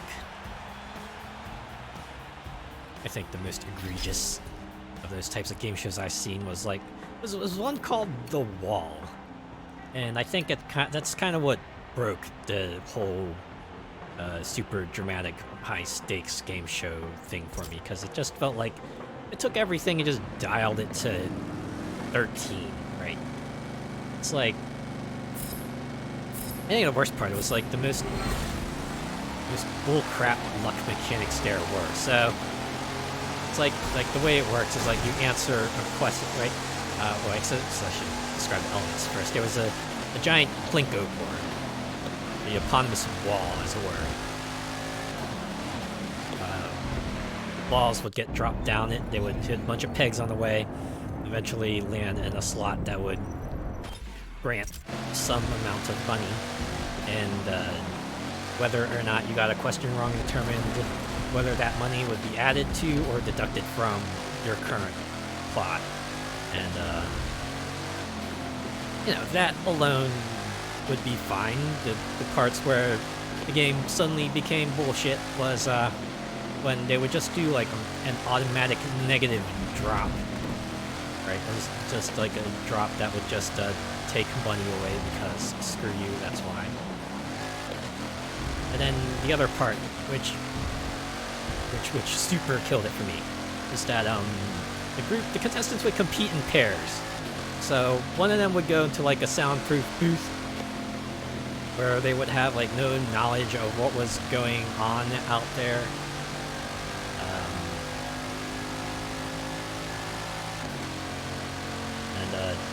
They would actually be the one answering questions, which is, whatever. It's arbitrary and stuff. But the worst part was the end of the game where there was like a contract they could sign, right? Because they had like a safety net that would be established at the start of the game. And this person in a soundproof booth would have no idea how well they were doing, and then they would be asked to just sign this contract. Oh, hey, do you want to just walk away with what the safety net money you have at the start of the game, or do you want to try to go for the pot? And that's just like a really fancy coin flip, because without any knowledge of how well the other person did, right, you can't tell if signing that contract is a good idea or not. It doesn't matter, really. It just boils down to, okay, if they did win it big, are you going to keep the big winnings or go away with much smaller ones? Or if they bombed out, do you get the safety net, or do you walk away with like nothing? It felt super arbitrary, right? It's like no strategy involved. And this is like completely unrelated to game mechanics, but this is probably what rankles me the most. The end of the game, they bring the person out, right? This is the big part where they reveal, oh, I signed a contract, and oh, this is how much I want. For some stupid, dumb, godforsaken reason, they always start out with something like, oh boy, yes, I'm so proud of you. I think you're the most amazing person ever, and we're in this together, and this money will be so amazing. They continue talking like that for like 5 goddamn minutes, and each person would do that, and they would stretch out this conversation that should take only 10 seconds, and they would stretch it out for a course of several minutes, right? Could you imagine if they just go, well, I think we're gonna hit it big. We made like $1 million, and then our person just says, oh, snap, I signed a contract. Oh no, or I ripped it up, and it could have had that done in 10, but no, for the sake of camera and drama and arbitrary shit, they have to stretch this out to 5 minutes. I remember just the one time I saw it on TV, I just wanted to scream, get on with it. Just go full Monty Python. Just start playing music, or get the hook out, or I don't know, drop a sheep on their head, because holy fuck, it was excruciating. I guess that's just to say that I super hate the wall. I would rather play Mario Party than play the wall. At least Mario Party feels like you're more in control, right? Most of the mini games there have at least some semblance of skill. You can still get screwed over by the items, the computers, the dice rolls, but you at least feel like you're in control somewhat. At least more in control than you would be if you were playing the wall.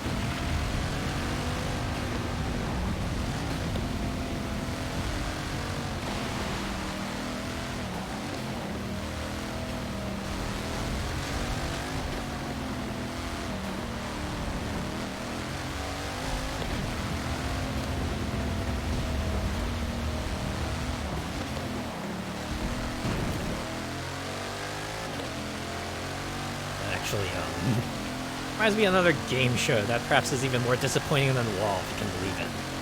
I think it's called like Spin the Wheel or something like that. It just feels like, I think the worst part about that, it just feels like a hodgepodge. Like someone just like threw a bunch of ideas into a hat, and blended them together, and it's like, this is what we got.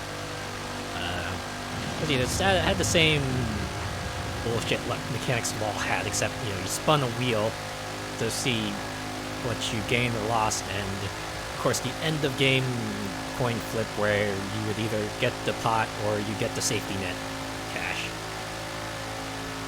I forget if they did the whole bullcrap speech thing, talk for 5 minutes because drama.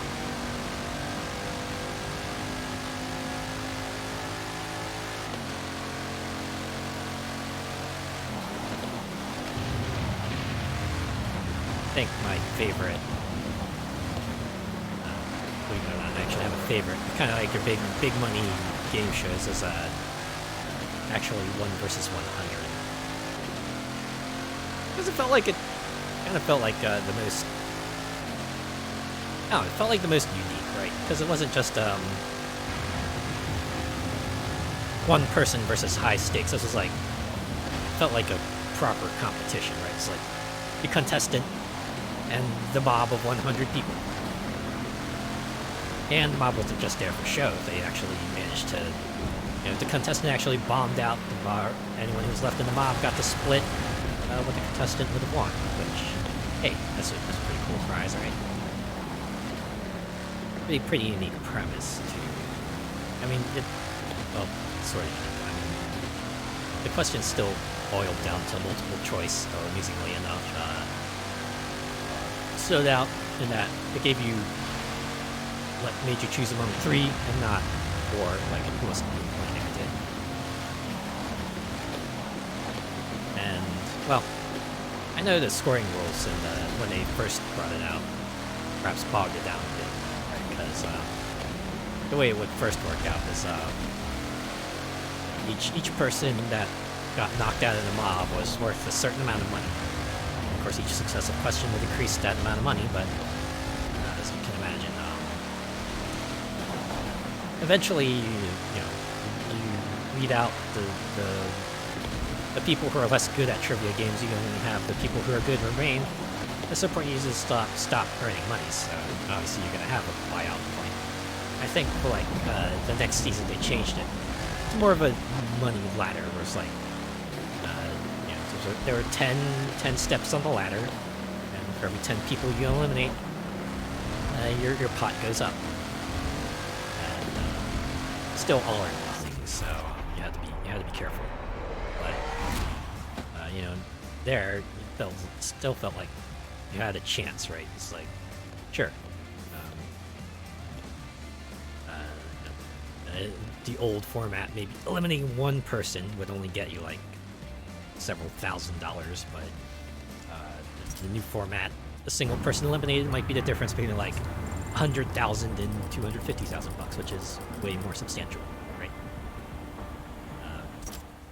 If I remember correctly, there was like one guy in at least the US version of 1 versus 100 who actually managed to get to the top prize, and then I don't know. I just remember like the $1 million celebration of 1 versus 100 being something that I kind of enjoyed, because, you know, it wasn't like a big bombastic victory like the other game shows would have it, although it would be deservedly bombastic because you won $1 million freaking dollars. But I don't know, the way 1 versus 100 did it, where it was just it just flashed $1 million on the screen, right? That's all you needed to know. You don't need to say they're a millionaire or $1 million winner. You just show $1 million. Like, yeah, you just know, yeah, that's what they want, $1 million. And the music too was just you know, just not a bombastic thing, but just kind of low key victory, just like, you made it, pat on the back kind of deal.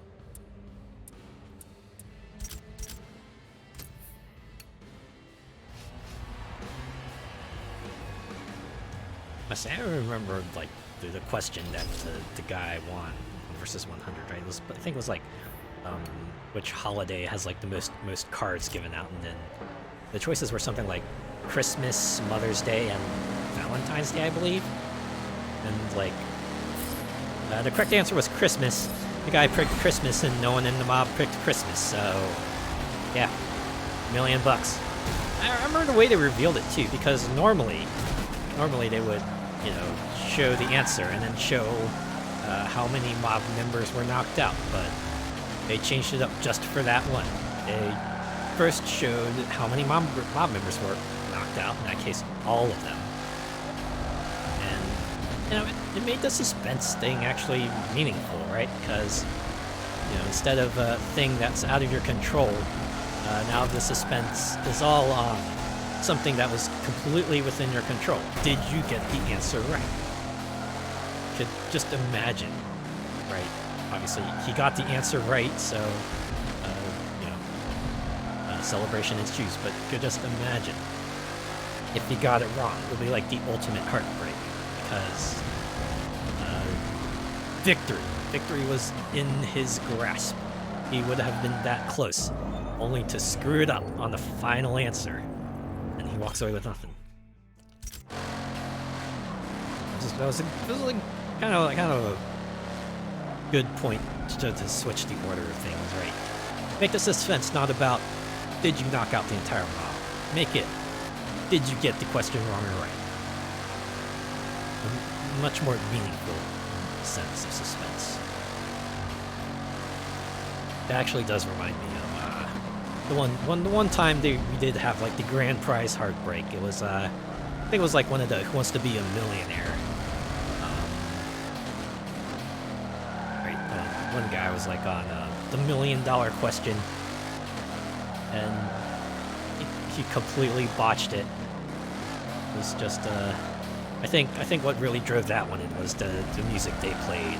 Right, it was like a minor key version of what would normally be a very victorious theme, but when you play it in a minor key, it just has that immediate sense of, oh, you done screwed up. Right, it's like, oh my god. You had that $1 million in your grasp, but you got it wrong, and you didn't walk away. So you just, as I think Regis put it, you just lost a lot of money. That is not the final answer, and you just lost a lot of money.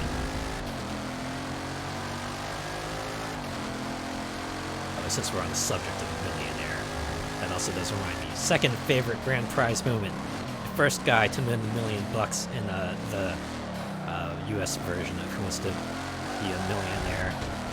Was the final question.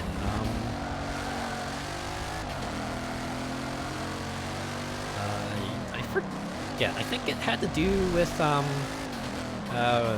who called in for like who was a guest star for one of the episodes of Laugh-In or something like that. I remember because this guy just like complete badass. He just answers every question. Uses no lifelines all the way up to the $1 million question, and he just goes and tells Regis, "Hey, I'd like to phone a friend." And Regis is like, "Oh yeah, you do. Okay, who do you want to call?" And then the guy says, "I want to call my father." And so they call his father, and Regis just says, "Hey, guy's father, your son is here. He's on his way to win $1 million. He just needs one more question, and he needs your help. So we'll give you 30 seconds, go." And the guy just goes, "Yeah, I didn't need your help. I actually just wanted to call and tell you I'm going to win $1 million. And of course the crowd just goes wild, like, "Oh snap!" Right? Normally you use that thing to actually get some help. No, this guy just, "Hey, I'm going to phone a friend. I'm just going to flex all over you." And he gives the correct answer, wins $1 million. And you know what? Like, the absolute balls of the guy. Just not only just effortlessly cruise his way through 15 questions, win $1 million, but just to rub it in everyone's face. How does he use this lifeline? Just go, hey, I didn't really need it. I just want to let it be known to the world. I'm winning $1 million, baby.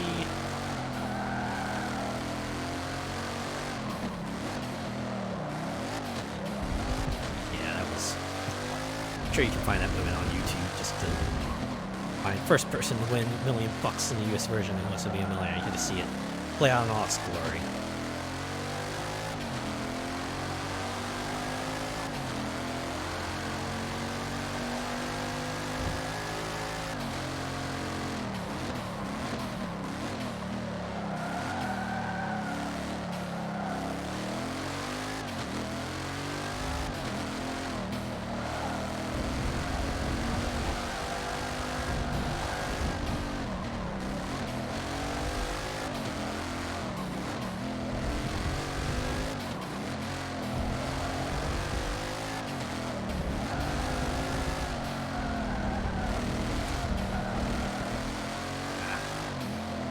So much as I like a big bombastic victory moments, I also like the games that kind of let you know the sort of heartbreak, right?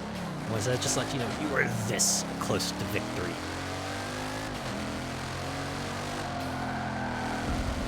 You almost had greatness. The one that sticks, the one that comes to mind is Apex Legends. It's like if you're like the second to last squad to be eliminated, right? You're going to be second. They just show game over, just to let you know you were the one. You were the victory clinchers for the other squad that took you out. You were that close, but it slipped right through your fingers.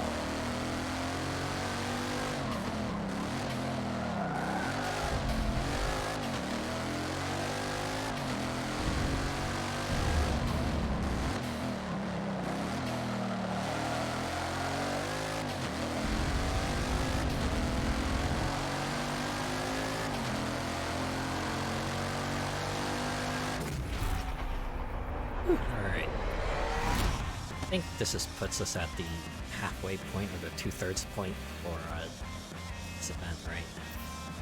4 or 6. Okay, 2 more to go. Have our 3rd event in the bag.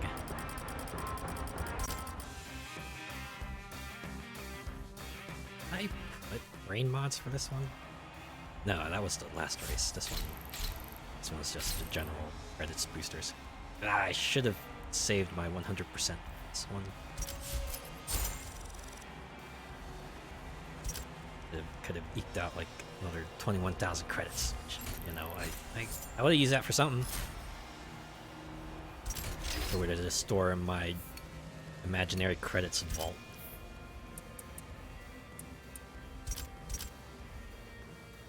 I want superior corning. I feel like I haven't seen Perfect Turn show up. Yeah, you know what? Not gonna have another opportunity for these. Should use next time the night race comes up. I'll use these mods. All right, so I just need 1 perfect turns, and then I can pop the mod, get my credits, and get on with it. Nice thing is that if I fail, well, the mod just stays there. I don't get the bonus credits. I just get another opportunity in the next race.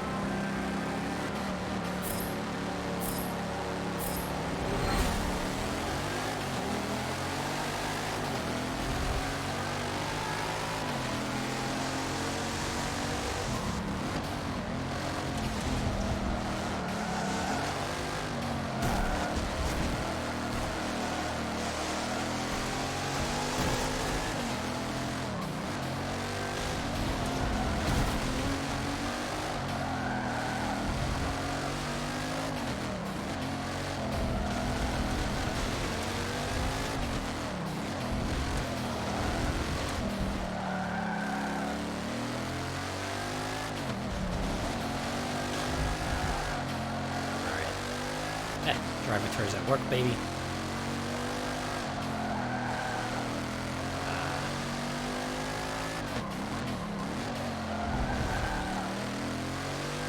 There has to be like an instance where I got like a standard AI racer in there. Like, the off chance that a person might not have access to the internet and therefore no way to get drive autar data. They gotta have some sort of default AI.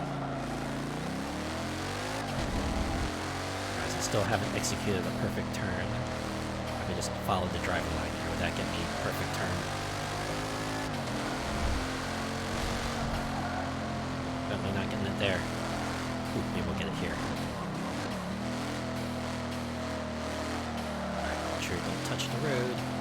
Follow the line. this will be my turn. Is this it? The perfect turn? No, not yet. Okay. I wonder if this game has statistics. I could perhaps look up, see how many perfect turns I've done. I would be surprised if we're anywhere in the double digits. Alright, I think this will be the turning section here. This will be what decides I get a perfect turn or just a turn.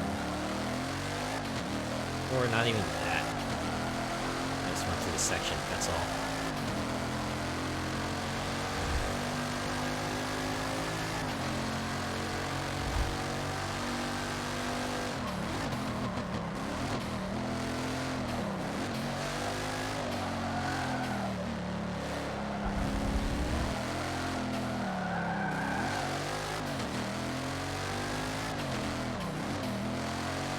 I shouldn't even bother with this mod. Next race, just swap it out with something else. I will definitely get me credit. Well, I'm not getting a perfect turn there, that's for sure.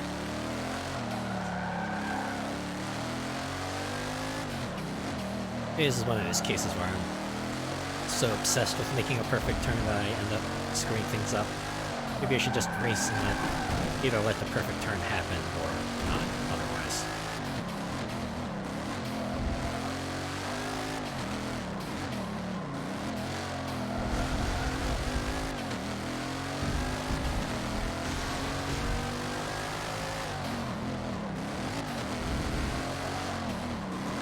Wait, there it is. My perfect turn. Alright, I'll take it. I don't know how I got it.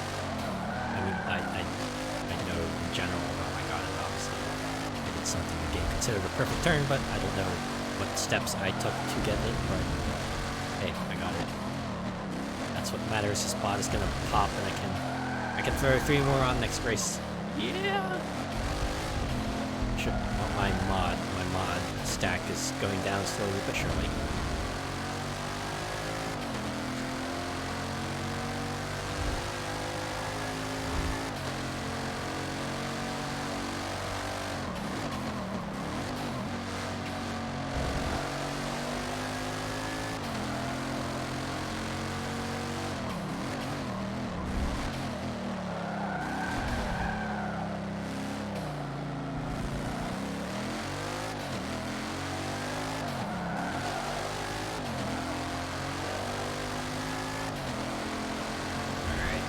Lap to go.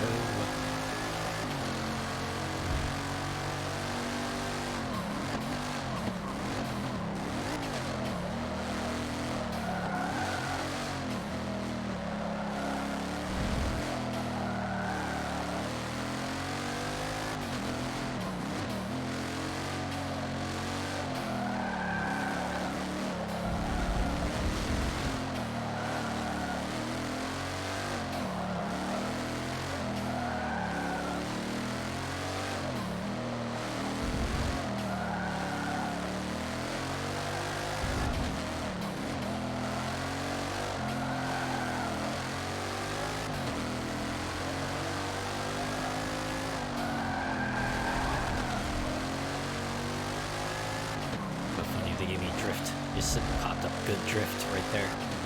Even though I shouldn't be drifting in this sort of event.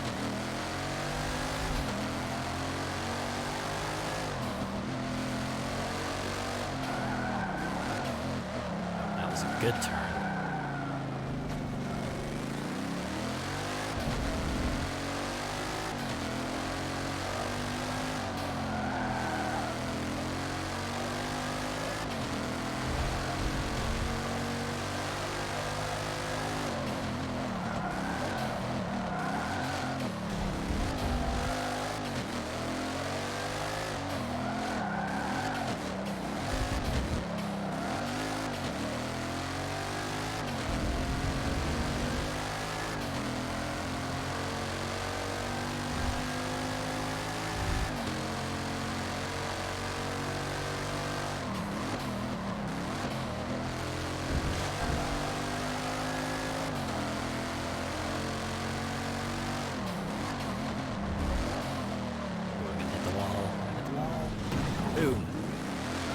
perpendicular.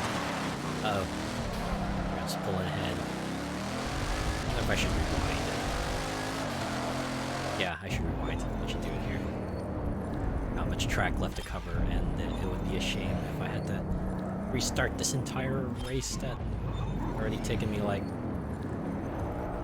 6 minutes to finish. Forza Horizon, in the Forza series, there is a such thing as a second chance, and a third chance, and the fourth chance, and the fifth chance, and then successive chances you might need. The only limit is your willpower, and maybe, you know, other pressing deadlines you might have, if they exist. I don't have any deadlines tonight, thankfully.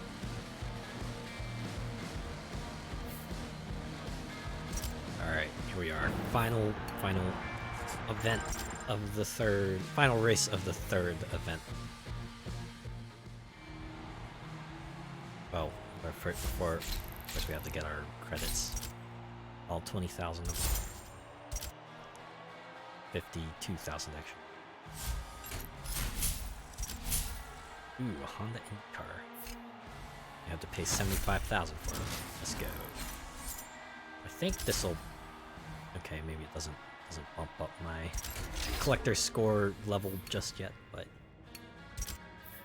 Toss some more mods on here. Circle and a good pass.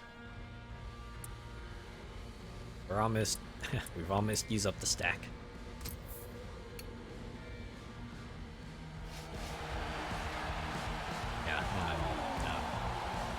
Even though I should be, I'm sort of regretting using all my big payout mods in that other event that only gave me like 12,000 to 10,000 credits per race. I should save them. But I got more credits that I would not use.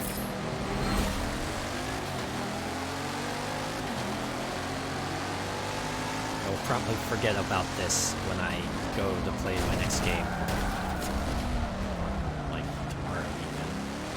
Like maybe even tonight, right? It's not. Good pass was pretty easy to complete. I just gotta get a perfect turn at some point. It'll happen eventually. Ah, there it is. Perfect turn. Yeah, let's go. Kind of funny that the mods with the turn/pass requirements can use multiple times. Even though they have like smaller percentage payouts. Ones that just give you a guaranteed boost or require you to merely place in a certain position have a higher payout. Maybe that's the whole deal. Right, finishing in a certain position, probably challenging. Just doing one perfect turn or one good pass. An entire race, easy.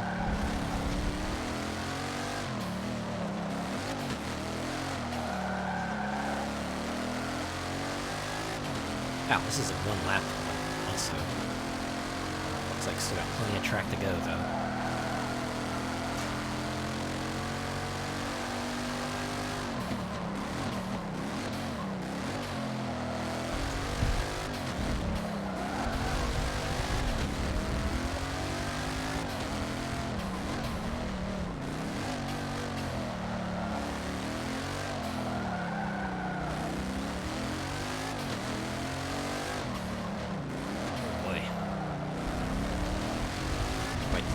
Section right here.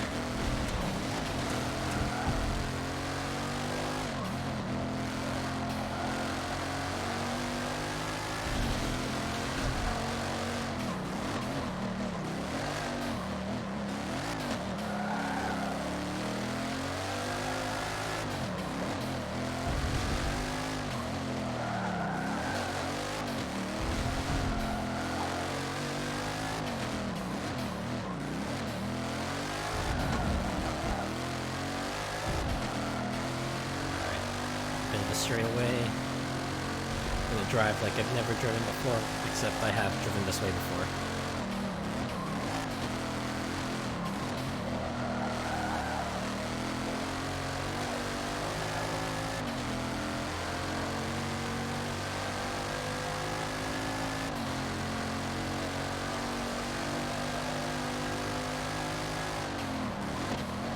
maniac. I'm a maniac on the tarmac. I'm driving fast because I'm not a scaredy cat. That doesn't quite work out. Tarmac and cat don't quite rhyme. Actually, something I've learned kind of recently, apparently.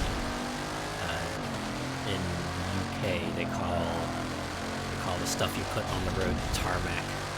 I said that's what they refer to the road. In the US, they refer to it as asphalt. Like, tarmac specifically refers to like airport runways.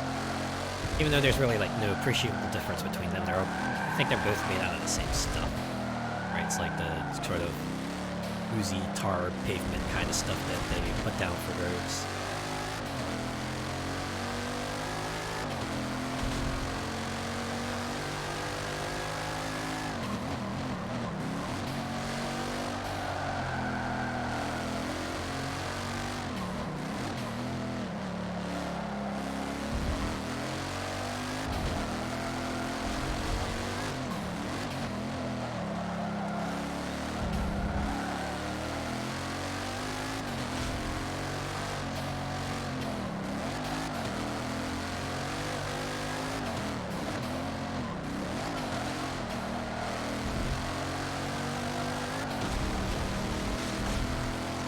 Could rewind, but I'm not gonna. I have no need to. I'm still in first. Alright, screwed up that turn a tiny bit. And that one a bit more. Ooh, I almost thought this was like waterfront property or something. Nope, it's just country club kind of stuff. It's a tow truck that's just right there. In the real world, just there to perhaps take care of any accidents that might happen, but in this virtual track, don't have to worry about that. Right, if the car goes sideways, then it just has to correct itself. Everything's made to be much more durable.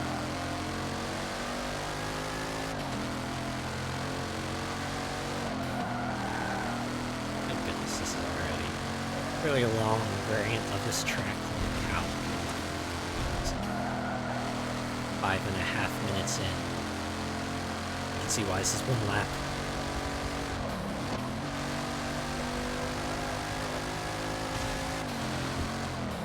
Oh man. This is like some backroads driving. This one place I lived at. The route was cool, like a pretty long drive through a forested area. Definitely felt like this, albeit a lot slower, obviously. Lots of twisty, turny roads, kind of cut the path, and you see trees, really tall trees on both sides, and you're just thinking, yeah, I better not break down or crash here, because if I do, I'm gonna be in the middle of the woods with a broken down car.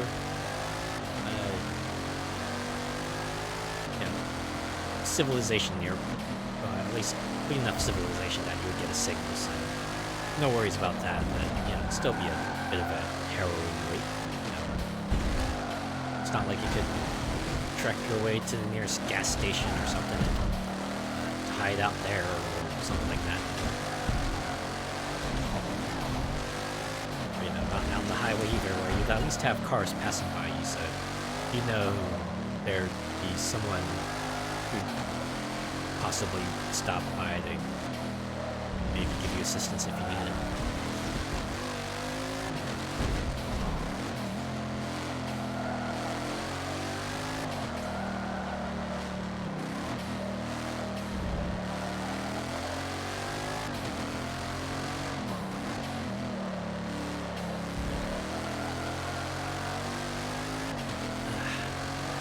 My God, 7.5 minutes. How much longer is this track? Moreover, have I done this already? If I did, it's probably so long ago that I forgot how long this was. Even with a car that's reasonably fast. We're approaching 8 minutes. Now the finish line is like...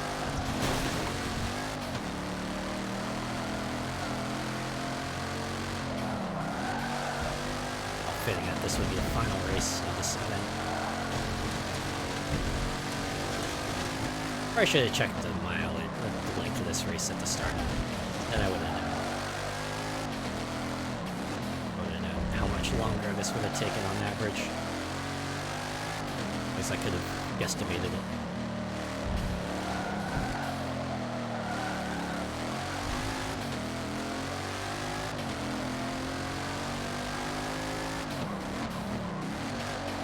Among portmanteaus, I'd have to say guesstimate is probably one of my favorites because it kind of perfectly encapsulates the action you're taking, right? You're making an estimate based on other estimates that you're kind of just pulling out of the top of your head. I mean, obviously, they're probably rooted in some sort of reasoning, but it's really all that. It's just guesswork on top of guesswork, and hoping that it's accurate. But that's what a guesstimate is.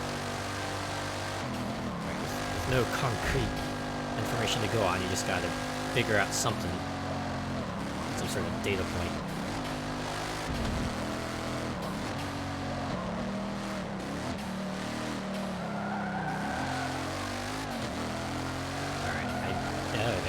The end, we didn't quite hit 10 minutes, but this is like even longer than the tracks that had multiple laps. What the heck? See why it was one lap, but my god.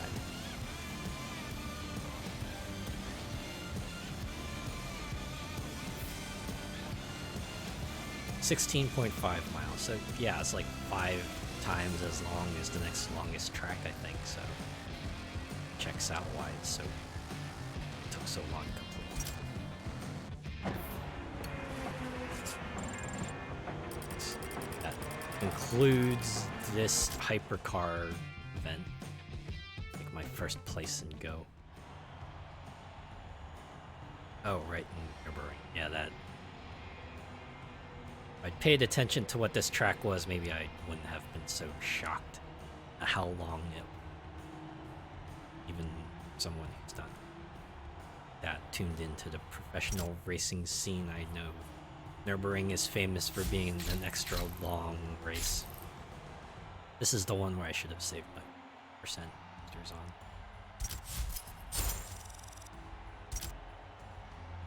How's the saying go? No use crying over spilled milk. I should stop doing that.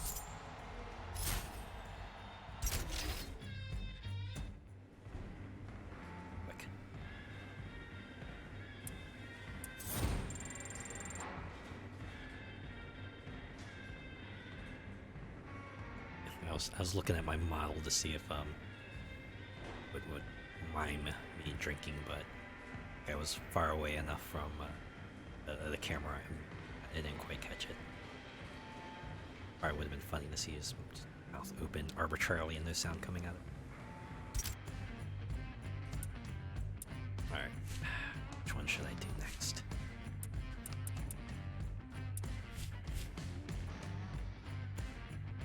I did the Forza P.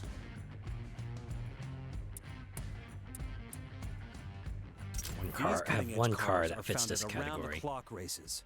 Both driver and vehicle must withstand not only the changes in the weather, but also the fatigue of endurance racing. Second thought, I not up to that anymore.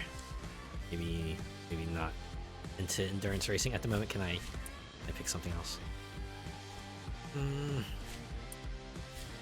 But if I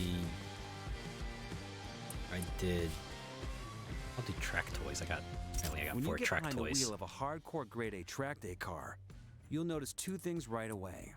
First, it's incredibly light, which means an excellent power-to-weight ratio. Second, the moment you start driving, you'll get supercar levels of acceleration and performance. I call them track toys. They're small, but they're fast. They're powerful.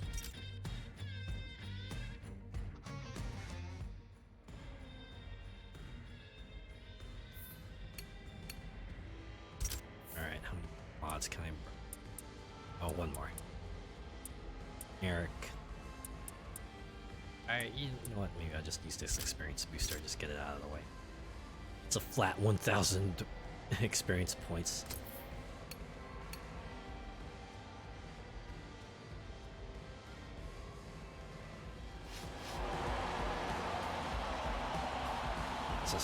giant oil bottle.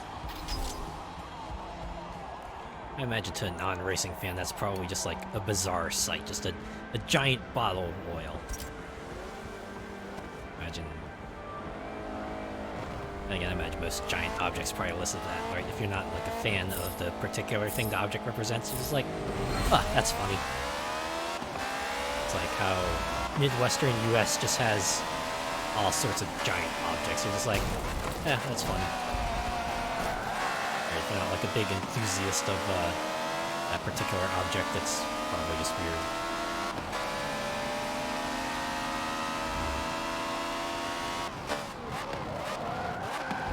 There's that. Bobby. Yeah, I got the good pass at least. I just need a perfect turn. Maybe I'll get my perfect turn.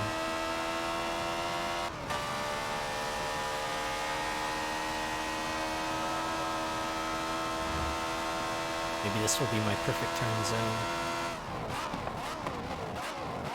Just slow down and... Oh, hey, what are you doing? No, I didn't say you could get ahead of me. Nope. Stay back there. Stay back there like you should. Behind me, eating my dust. Because I've got a smoke cloud with your name on it. Eh. I wish that were a phrase. I wish that were a thing people said.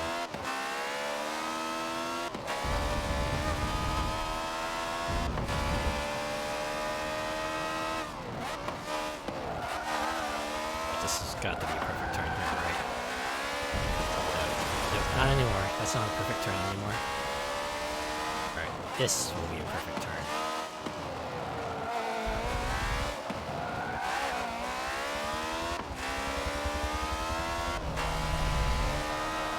Maybe here? Maybe here. Maybe here.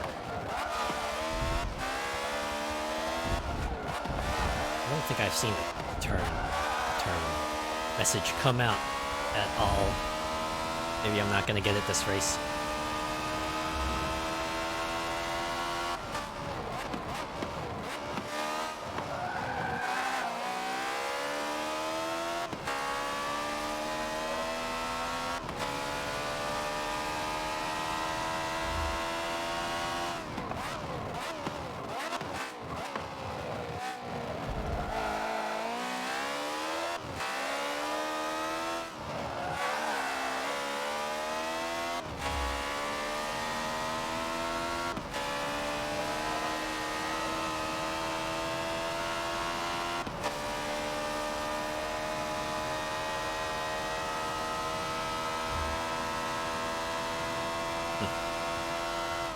Track toy, it seems like speed tops out at 140. Oh, there's a turn notifier. That was just a good turn. Maybe this will be the perfect turn. Up and gas and go. Nope.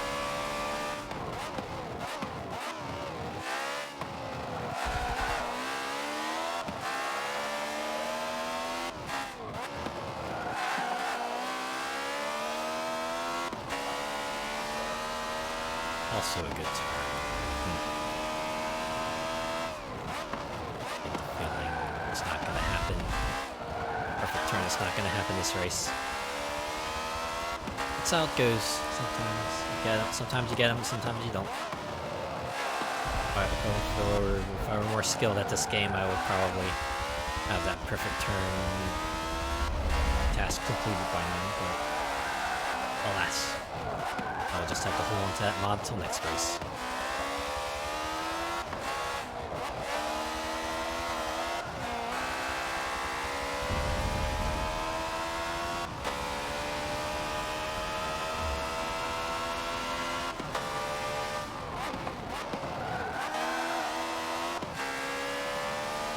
Oh wait, there it is.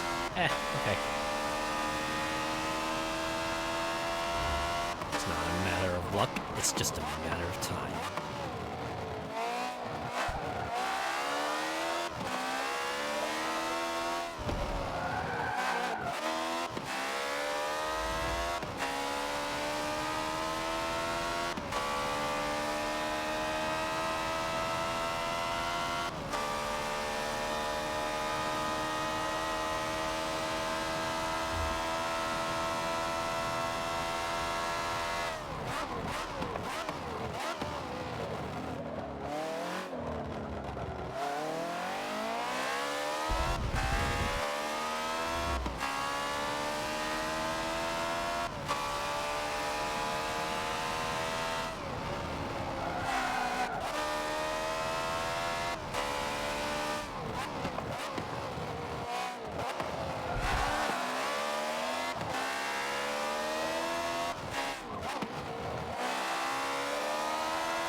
races to go, actually.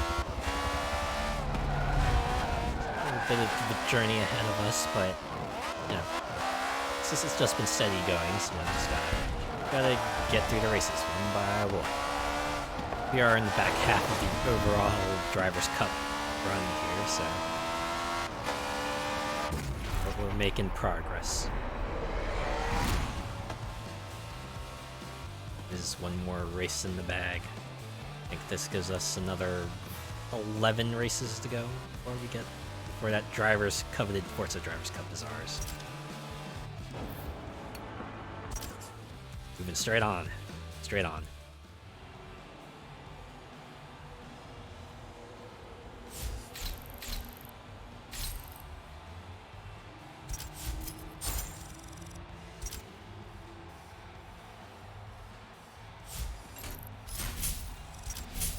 Ah, yes. Give me the McLaren. Free McLaren. I know if someone were to come up to me and just say, hey, you did so well in that race, I'm just gonna give you a McLaren. I'd go, yes, please, give it to me. Ah, it's another free car. I'll take it. Oh, another free car once I level up next, obviously. Get it right now. That does not match current track scenery. So, yeah, this is it. Yeah. After that, it's just a night race. I just gotta wait for the next night race to burn the rest of my mods. Guess this isn't night. It's just super cloudy, maybe late afternoon. I didn't check the time. Hey. Funny, I've been playing Forza Motorsport 7 for several weeks now, and I've not been paying attention to if they show you what time these races take place in.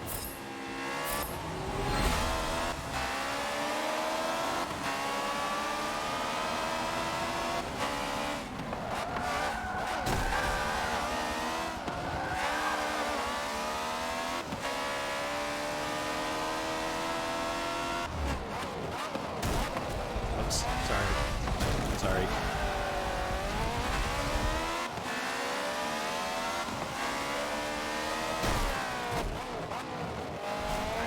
Stop bumping into the backs of the other cars,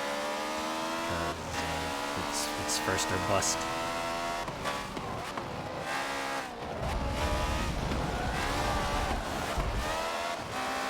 Alright. 2 more to go.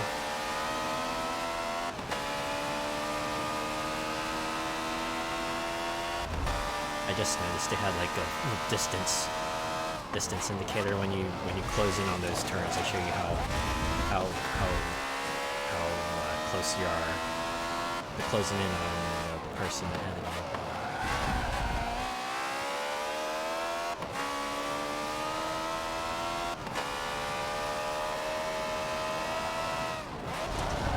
Yeah, that's one I should not have gunned it. As my driving line showed, I'm a rebel. I do not follow these guidelines. I make my own. No, I don't. I don't make my own guidelines. I don't think that's even a thing you can do. There's a reason they have the driving line there. Okay, this is proving to be a bit more troublesome than it's worth. I think it's time to activate cheater mode.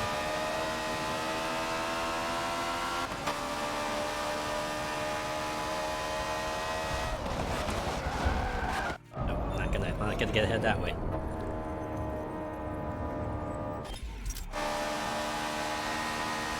First, slow down, and then hit the gas. Shame I don't have any nitrous, so I can boost ahead out of that curve.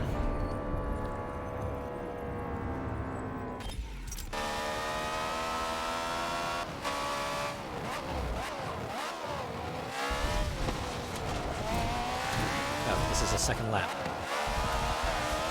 Just noticed.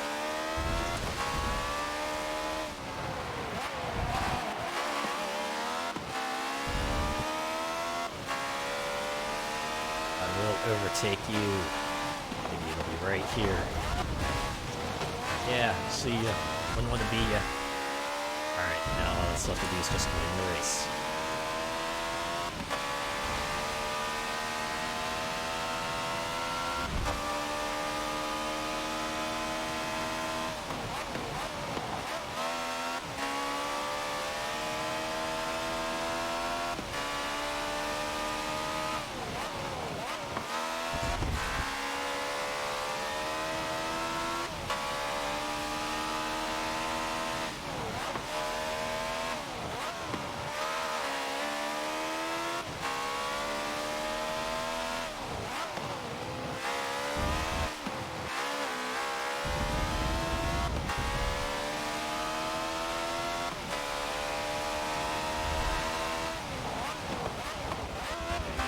Third lap. Surprisingly short-ish race time. It was like it was only 2 laps. We're about to enter lap 3. 3.5 minutes overall. So yeah, we'll be done by minute 7 of this race if everything holds constant.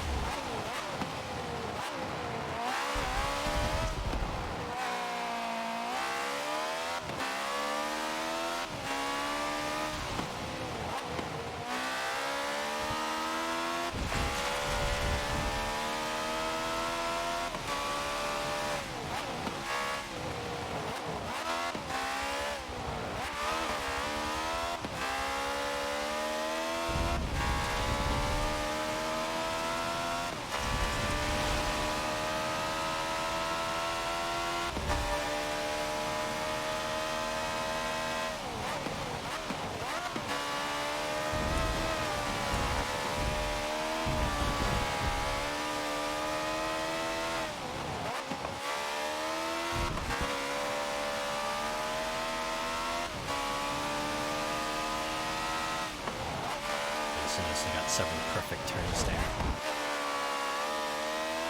Shame I already used my perfect turns mod.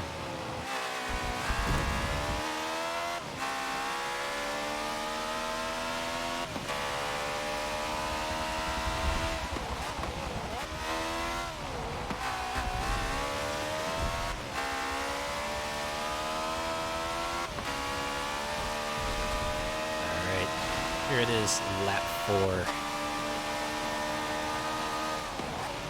Final lap. Everything holds. We will be done by minute 6.5, probably.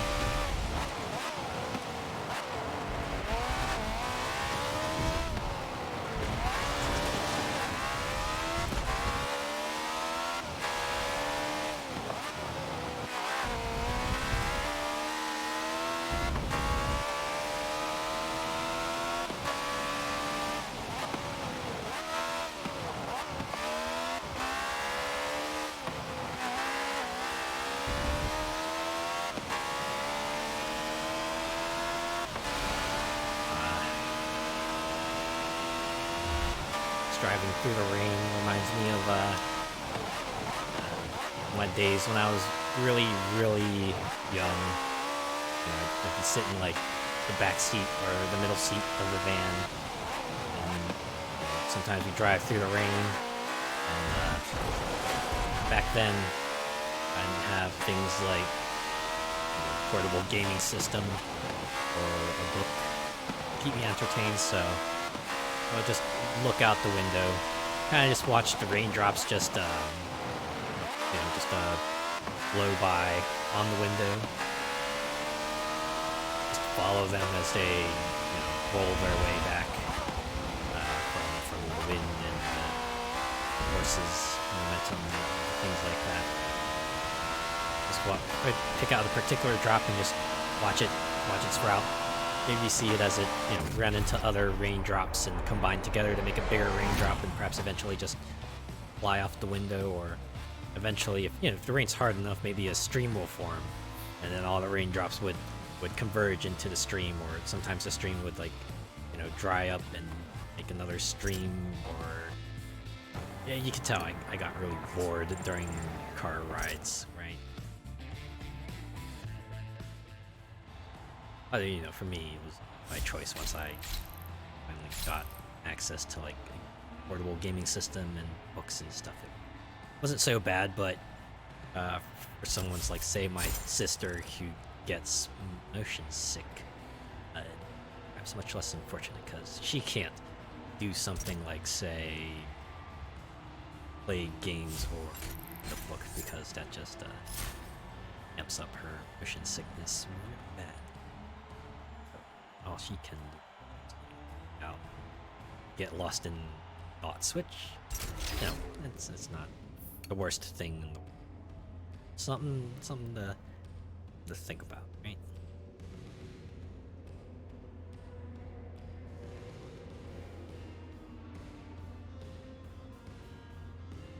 I think I only have the night mods remaining, right? So I don't.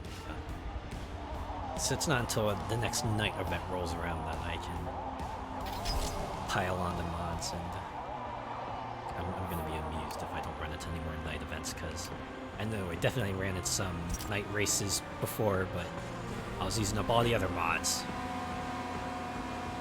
Now these are the only mods remaining, and it'll be funny if like the final 12 races or 10 races that I do, none of them are at night.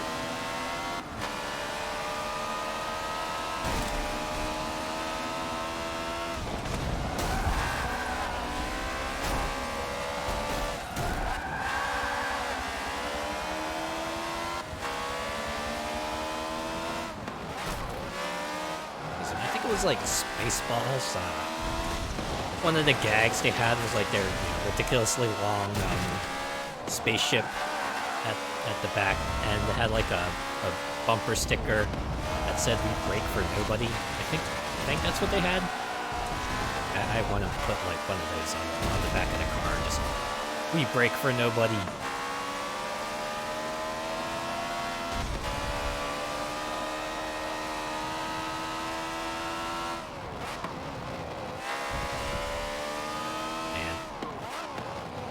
Spaceballs is like one of those things I remember watching on syndicated television. Of course, you know, they abridged a lot of it for TV. You know, they took out the raunchier gags, also maybe cut it down to make it fit within the 2-hour time slot, minus commercials.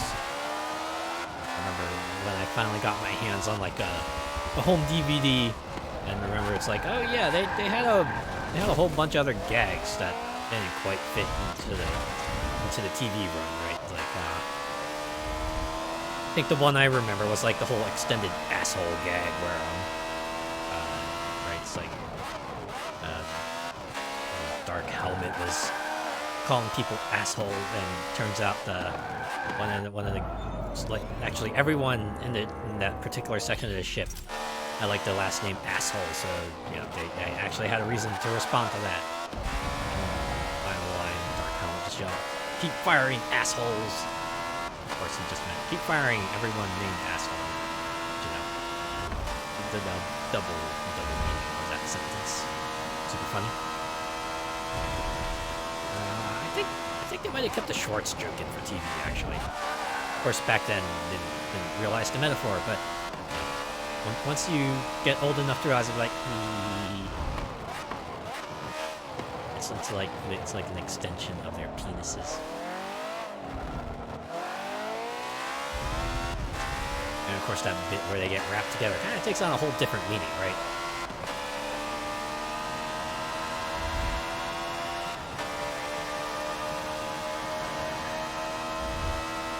My favorite gag from that movie, as it were, was when they had to find Lone Star using Spaceballs, the movie. Of course, since the movie was currently running. Actually, put in a nice bit where they actually rewinded to like, you know, the moment that what's happening in the movie right now. They had like a whole who's on first kind of bit with you know, where's this right now, something or the other, and eventually used the movie to properly track down Lone Star. That was the end of that bit. Just remember that being amusing.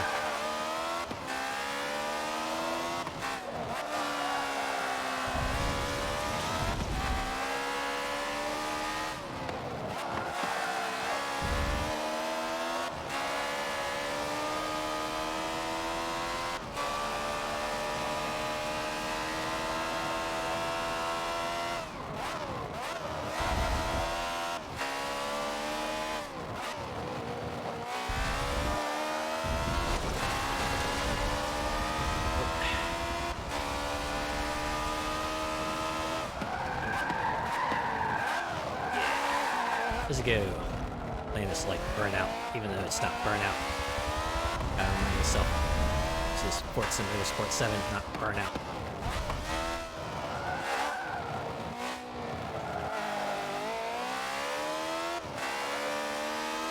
Maybe one of these days I'll play Burnout. Or Paradise Remastered, because that's the most recent game that's out. And it's a remaster of an old game.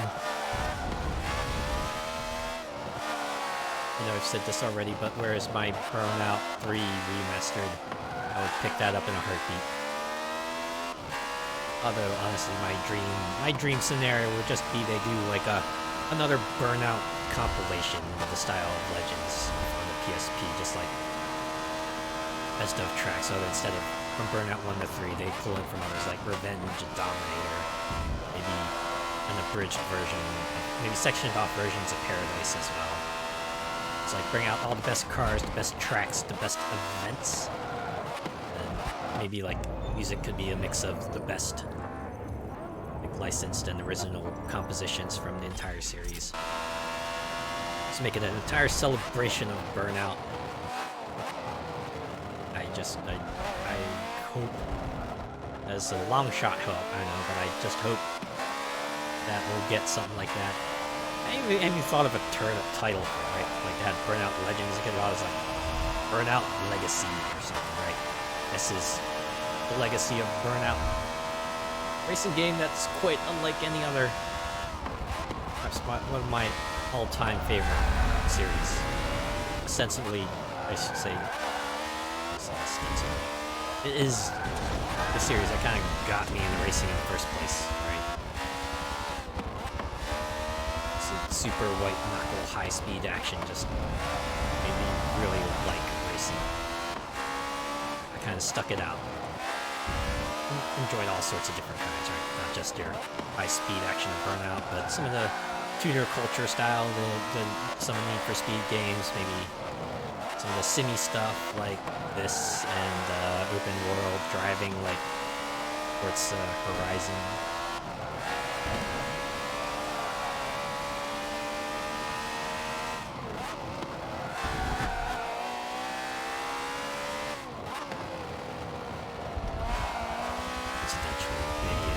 Maybe I should make Dangerous Driving a game for one of these nights. Just make that like a one-off, because probably as much as I can get out of it.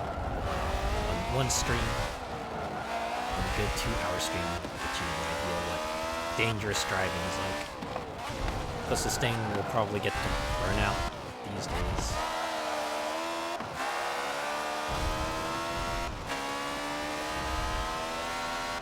Feel like at some point, maybe if we don't get like Burnout Legacy or something, there's got to be someone out there who can do better job than Dangerous Driving. Give us like at least a spiritual successor to Burnout of some sort, right? Give us our super high speed boost, white knuckle car combat racing game that some people so desperately want.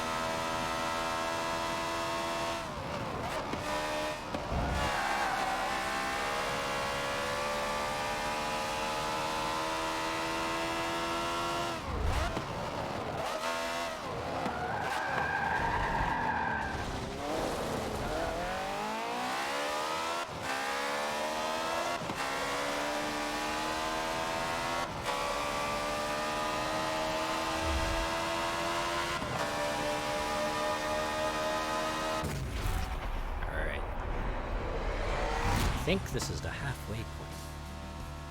Yeah, race 3 of 6.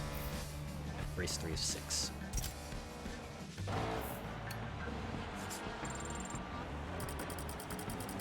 We're in the home stretch. We got another 9 races to go. 3 in this one, 6 in the next event.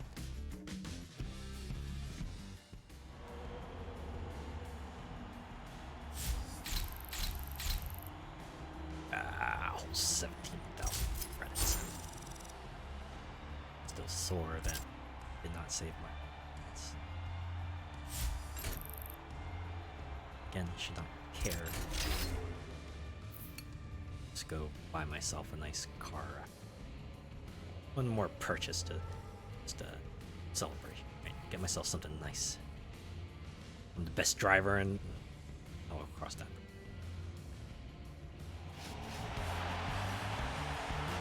And that's just a cloudy day, so I can't use my nighttime mods. Why is that even a thing? It's just slap this mod on if the weather condition matches. Basically playing match the weather. It may as well be a guaranteed bonus for what it is.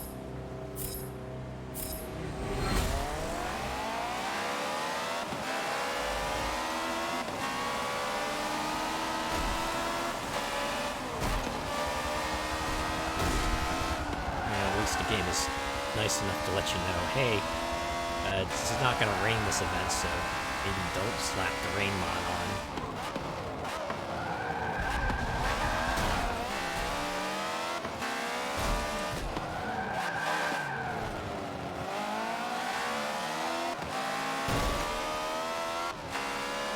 Alright, let's make it to the top 4.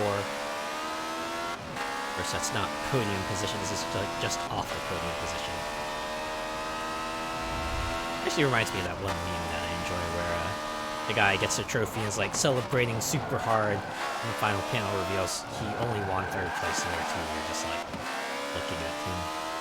It's like, wow, you're really going all out for someone who got the bronze technically. Although if you look at it in another sense, yeah, you're the 3rd best. You beat out a bunch of other people. All you did not do is just 2 people. You're still managed to make it to the podium. That's worth something, right? I guess it has just had to do with like relativity, right?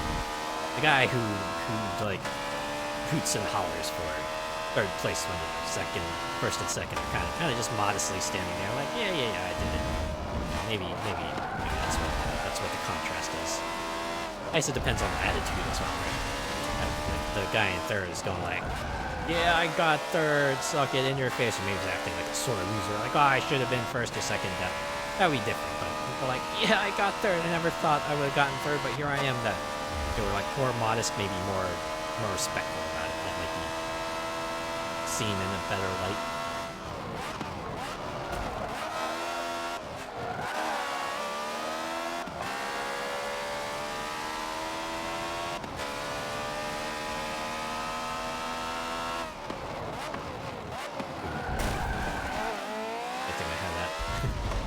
First place to slow me down.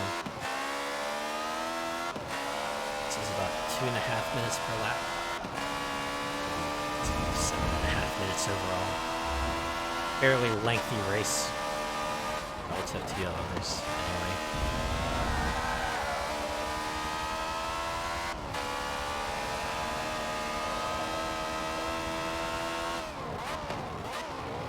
If I have to drive on again, I would be very disappointed.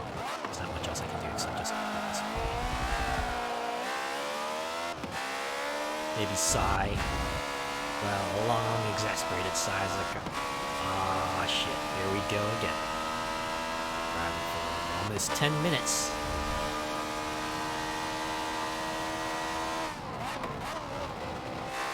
Actually, since this car is slower, it might actually be 10 minutes. I guess it depends on the variant of the track they choose to, but imagine the Nürburgring doesn't have any variants that make for a short track. It's just going to be, do you want long track or do you want extra long track?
I was almost excited for seeing that start the blue line there, but I realized, oh right, it's just lap 2 or 3. A little ways to go.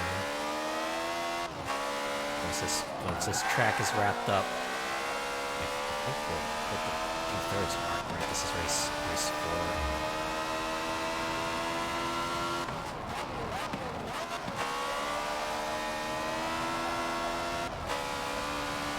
For this event, I should say.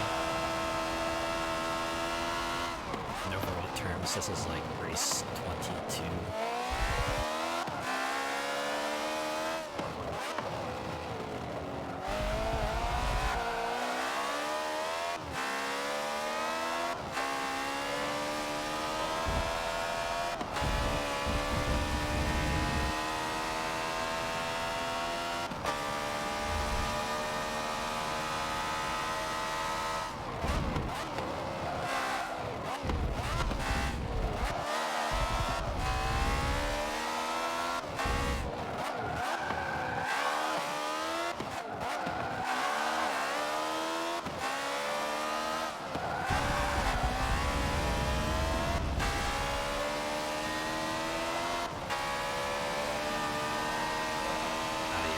The other thing that shows off your technical capabilities of your rig, reflections, right? What kind of reflections do you see? Is it like real-time reflections? Is it, and how good do they look like? Are they accurate to how the thing would be reflected in real life, or is it just like something that kind of gives the illusion?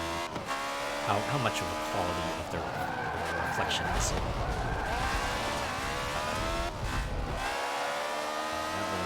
Where has had some folks pull ahead, but thankfully that was not the case. I feel like this is the final stretch here, right? So I get through here, it will be... no, there's still a little bit after this to go.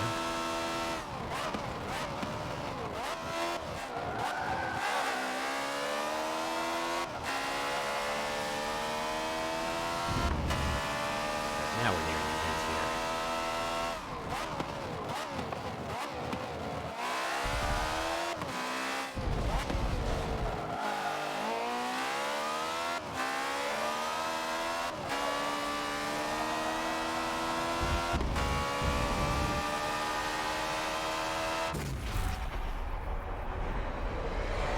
$1,700 SP. I'm pretty sure that the payout has been consistent for the entire series, right? It's like goes from 800 to something to 1400 to 1700 to 2000 to 3000. It's not changed at all.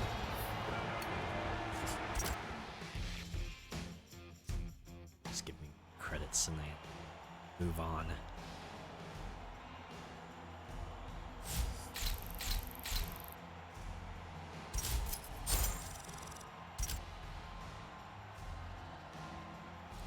Get a level up from this? Yep, I am.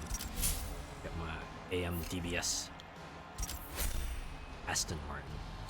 That's what AM is short for, Aston Martin. Ah, this is a nighttime track. My night mods. Bam, bam, bam. I only get to put down 3 of them. I got more than that. Oh well. Have to hope for a second night race.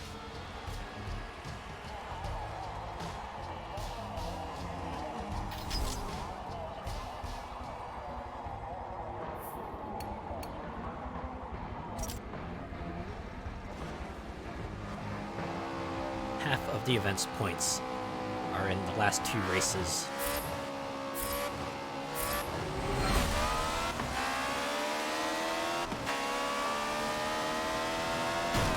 I like how there isn't even like an objective marker for this one. It's just like, yeah, you know it's night or not. We don't need to let you know if the mod's requirements have been fulfilled, because you can kind of tell right away, because we told you it would work.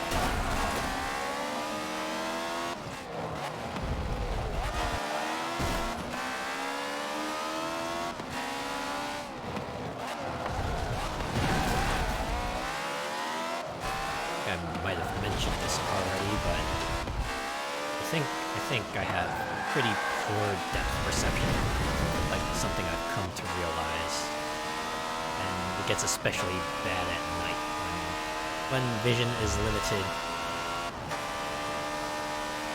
You have to drive. When I drive at night, I have to be way more careful.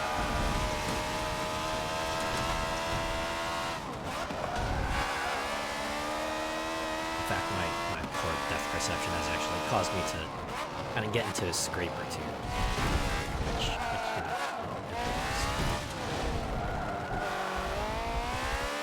because that's like a dent in your funds that you kind of have to allocate now towards fixing everything up for you and the person you scraped. Egg. Damn it. I need to catch these two. I should go cheater mode now. Because this track isn't very long. So I won't have a lot of time to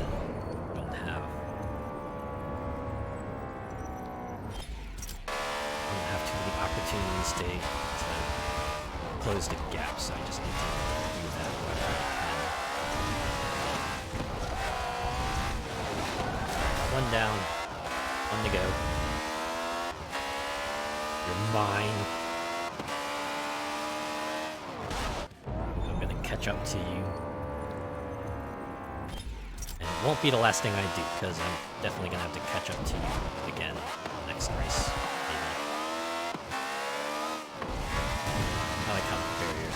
Such a way that you can't really cut through the grass. That makes sense, but obviously they wouldn't have to do that because I imagine there's probably a more unscrupulous fella out there who's done that. That's probably also why those barriers are immovable. I don't want you barreling through them.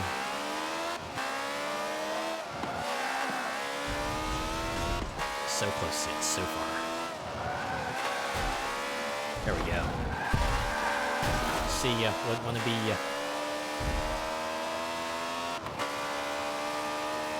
Just in time for the victory lap.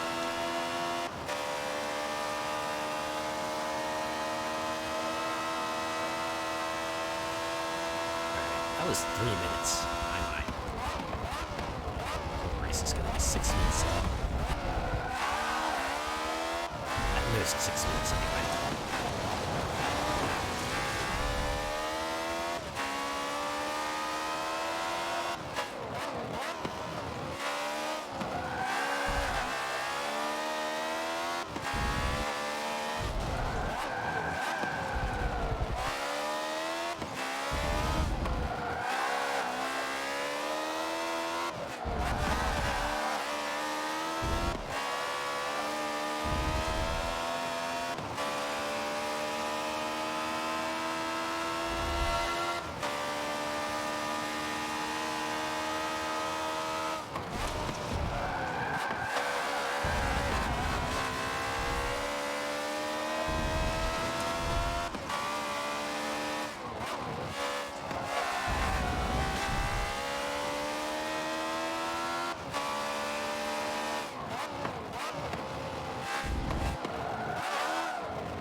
It's really like one of those games where I just appreciate like an overall percentage completion.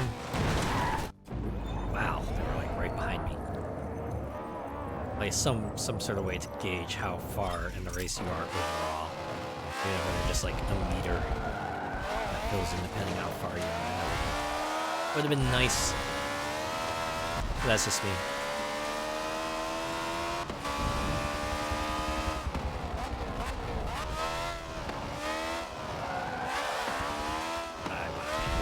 Behind me. So desperately want to get ahead. I will not let them.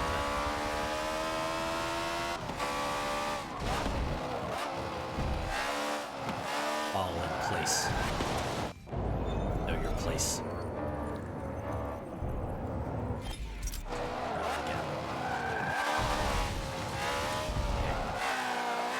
We're good.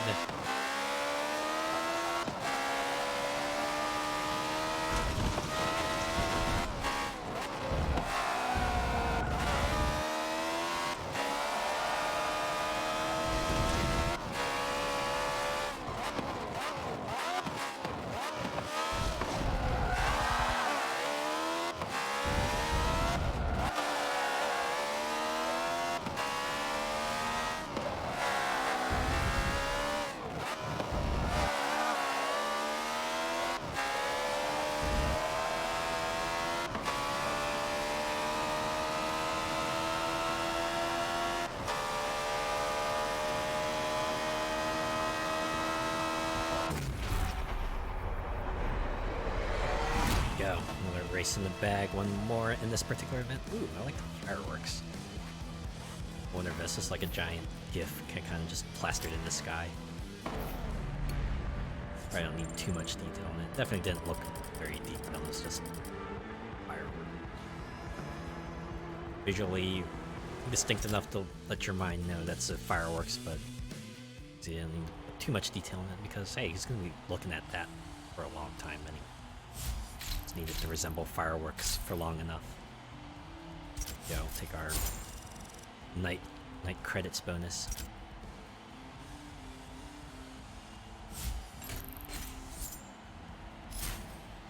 Three mods gone. I got one more credits bonus mod that I will hopefully be able to use at some point. Here. Nope. It's not match current track scenario. Steal. Oh, great. It's the freaking Nürburgring, and it's the full 16-mile spectacular. Great. Alright, time to buckle in, folks. This is going to be a long one.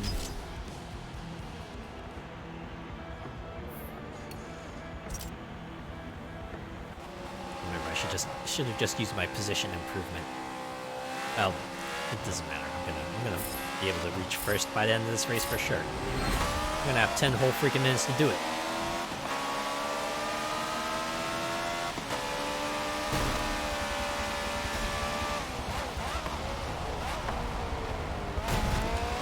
I didn't even need 10 minutes, I just need 10 seconds. Hanging onto that. Yeah, I'm good. It's gonna be a 10-minute leisurely drive. I think there was a period when I was going to college that I drove pretty frequently between the place I was staying at and my parents' house. I usually visit during long breaks.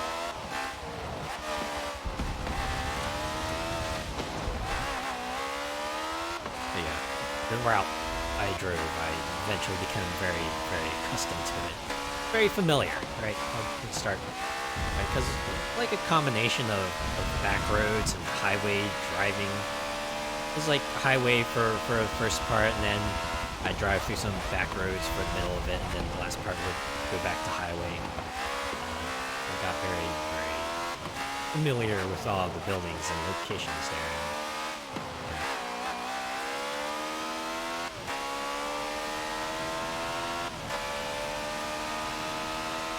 Kind of thing where you just, it becomes like second nature, right? So eventually you just go through muscle memory, right? You start recognizing bits and pieces. You kind of make it in your head. All right, I see this particular landmark store sign here. It means I'm at this spot, and I'm this far away from home. Yeah, maybe I'll stop by here because I know I've stopped by here before and they have things that I could look at and get and read. Maybe take a small break from the driving. Because the particular drive I took would usually be like 2 minutes. So I'd be on the road for a while.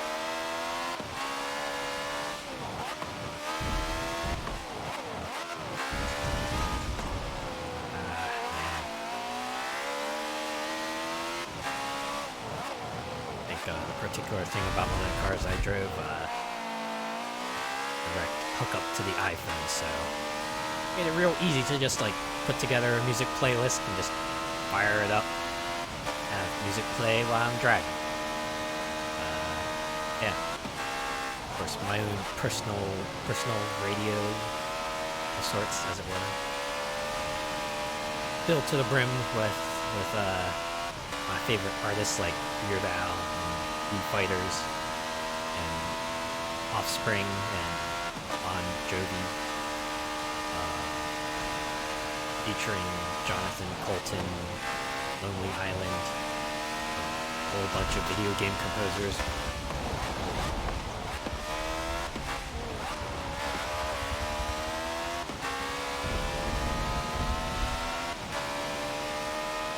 I think after a certain point, I also started loading up like podcasts, because that seemed like the perfect thing to keep you company, right? Just pretend you have a bunch of other people in a car with you talking about random things.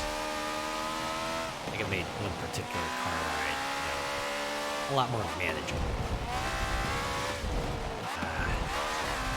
There was a podcast series that I used to listen to like almost every week. I mean, after a certain point, I was like, okay, an extra long drive here. Maybe I'll just grab a couple of the old podcasts and chew them all together. And that was pretty fun for a change.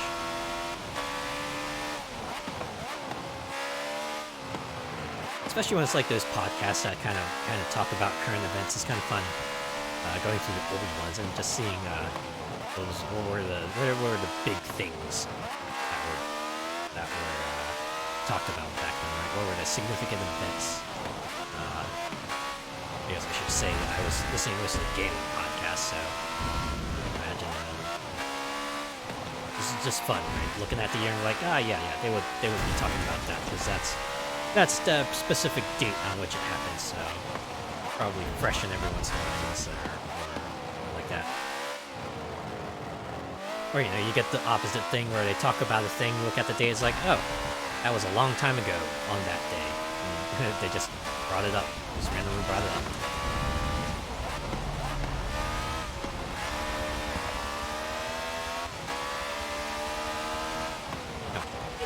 I'm remembering... Oh, wait, no, I see the chalk drawings on there.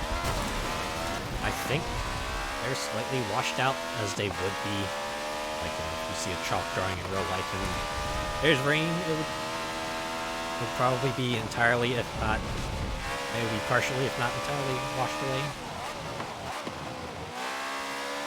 Do they make waterproof chalk? Or at least it would probably be like water-resistant chalk, I imagine.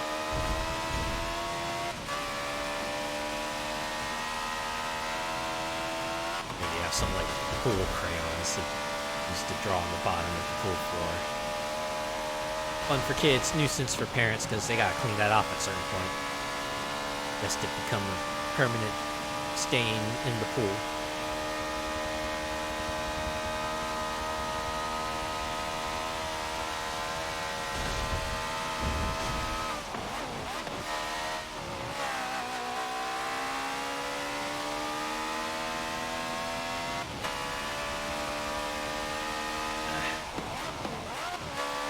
It's been so long since I've done a proper several hours drive.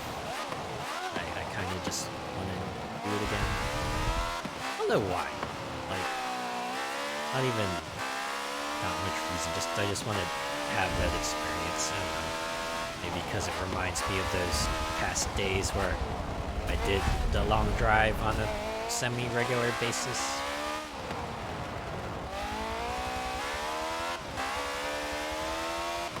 I think I eventually reached a point where my college was done. I got a steady job, so I didn't need to go home as often. So I relinquished the car, as it were. My younger sister used it because she had need of a car then. Because the job I took up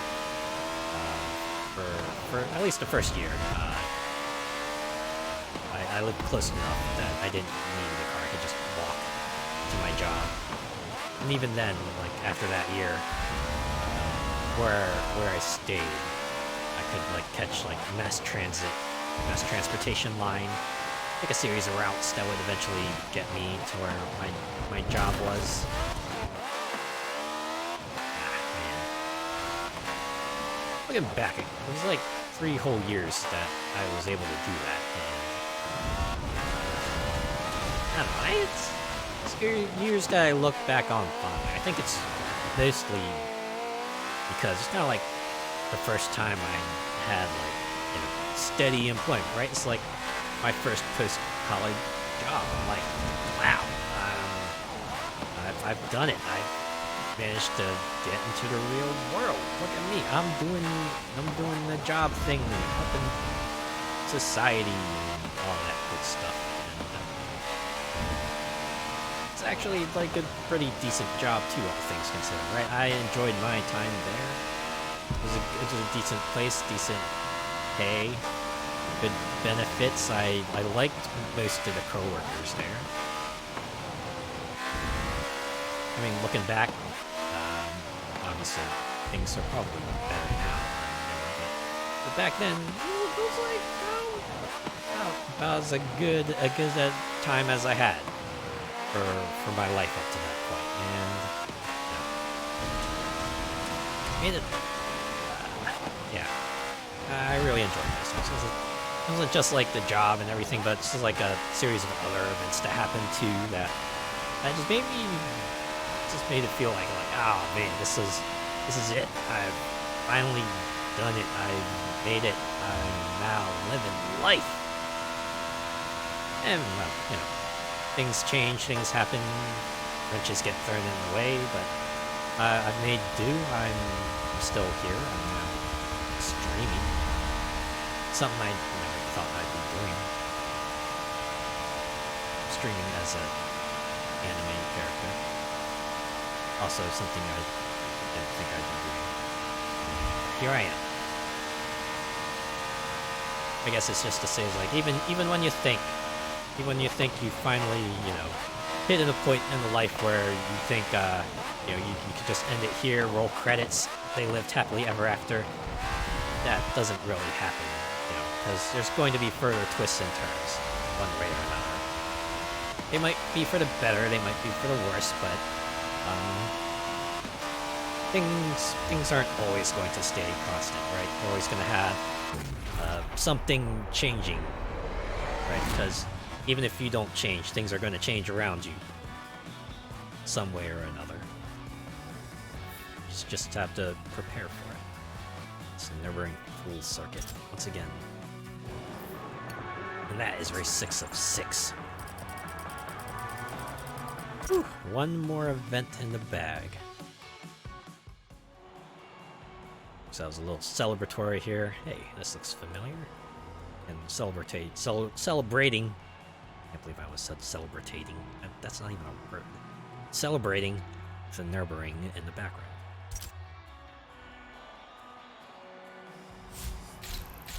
So first we'll get our credits payout. 22,000.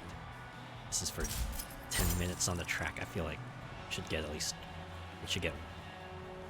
bit more than that.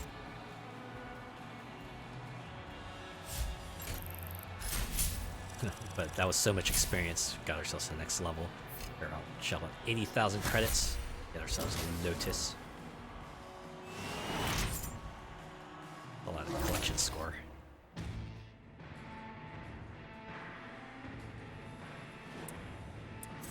And here we are. We're at the final step. One final event to pick from. Get ourselves the final 10,000 points we need to earn ourselves a Forza Drivers' Cup. But first, I think I need to take a break. That was like an hour and a half hours worth of driving. Almost 2 hours worth of driving. Instead of stretch, maybe replenish my drink. So I'll be right back.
Alright, back.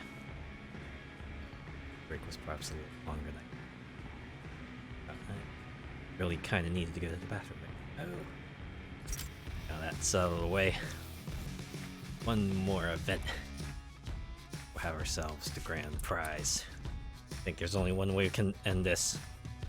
Just no restrictions No on car cars. restraints here. In this open race, you could bring whatever you want to the track. Now, if you're doing great on points, why not take something new out for a test drive? All out. No restrictions whatsoever, huh? Okay. By the... Oh, sorted by... Is there any change to sort? Can I sort by class, perhaps?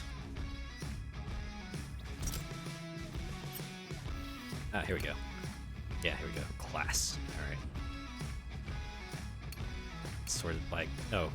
Wait, no. Can I... Oh, X is the apply filter. Yeah. Gotta pay attention to that. Okay. I have a Class X car. Circuit racers. Class P.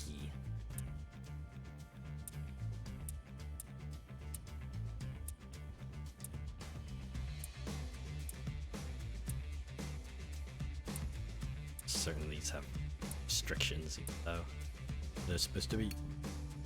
I guess it's a restriction within their specific division. Is there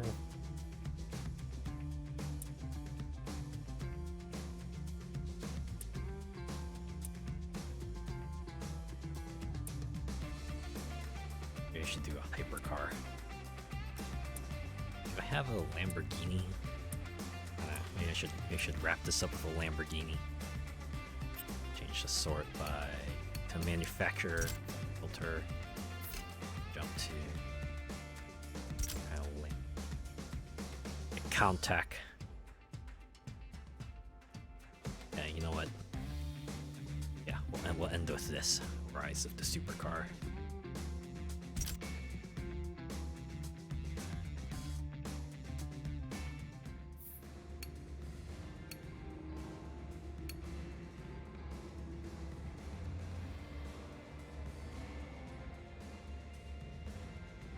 Just need at least one night.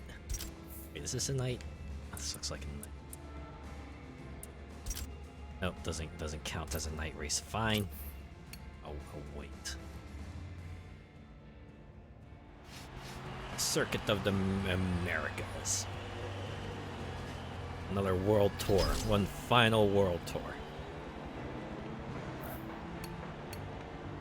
One final run to the Drivers' Cup. It all comes down to this.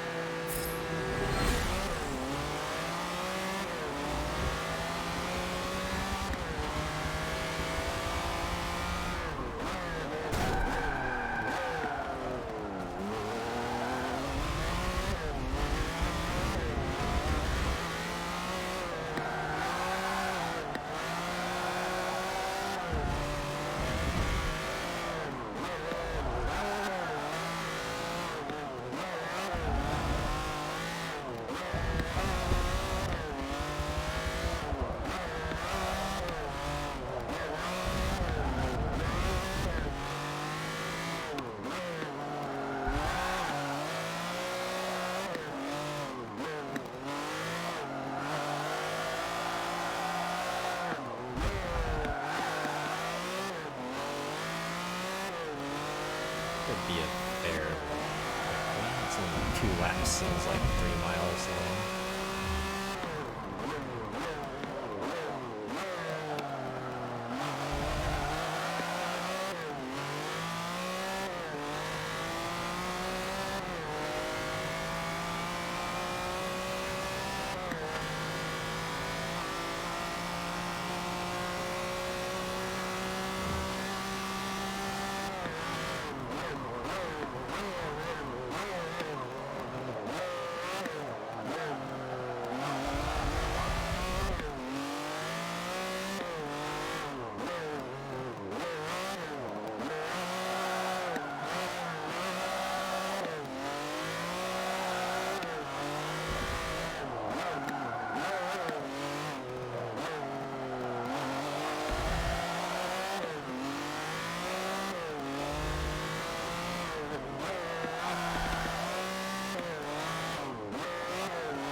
forgot. I haven't. All those times I said I would look this kind of stuff up, I still don't know. Circuit of the Americas is. Although I'm guessing it's probably somewhere within North America, South America, given the name.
Current lap 1 minute, race time 2 minutes 45 seconds so far.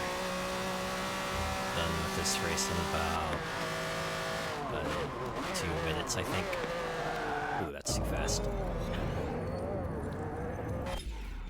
It's unlike Forza Horizon, if you're accelerating into the red section, you're far too late.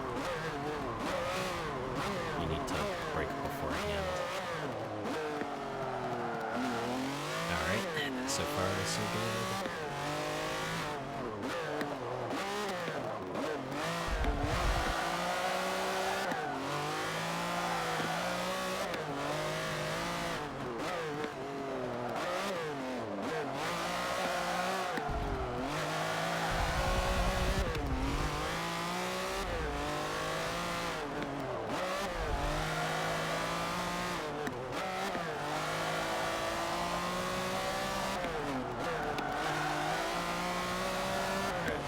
Near the end here, so this race only took 5 minutes. So that means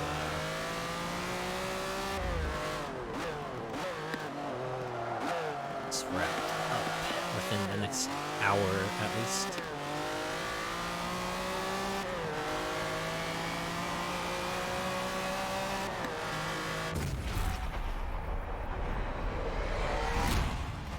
Definitely had that feeling with certain games where it's like, yeah, I've had a pretty good run through them. I've enjoyed them, but you know, I'm at the point where it's like, yeah, I'm kind of ready for this to be wrapped up now. Put a bow on it, consider beating, maybe move on to a new game. It's like very few games that I really go out of my way to try to complete more to a greater degree than roll credits, right? Has to be good enough, or find it enjoyable enough that I want like another run, or maybe a run to complete some of the more out of the way achievements, or maybe check out a bonus stage or two, maybe check out some of the post game content. Ooh, Uncle Davis, thank you for the follow. Got ourselves race 2 of 6 here going.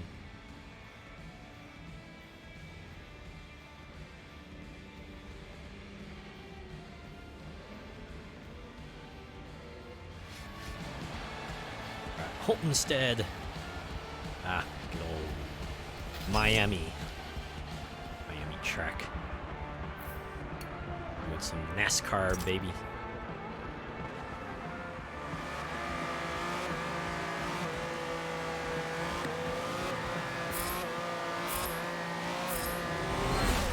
Recently rediscovering how great Forza Motorsport 7 is. Ah. Yeah, it's pretty cool. I'm figuring it out for the first time here.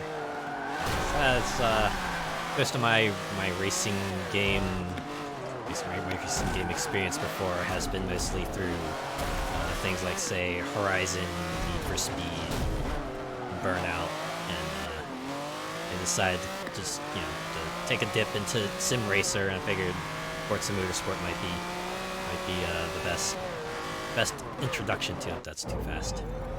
And yeah, I definitely find it enjoyable. Better than GT7. Incidentally, Gran Turismo.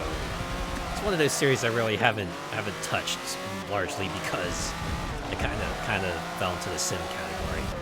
It is one of those series that I want to try at least like one game in the series. Though I guess in this case maybe I should like pick up 6 or 5 or something like that. Welcome to the sim racing community. Thank you. Yeah. I might play another sim racer after Motorsport 7. I don't know. I do have Project Cars lined up, maybe. Oh, wow, that bad, huh? Alright. Yeah, maybe I'll go for like Gran Turismo 6 or something. It's on the PS4, right? I have a PS4. I could probably pick that up.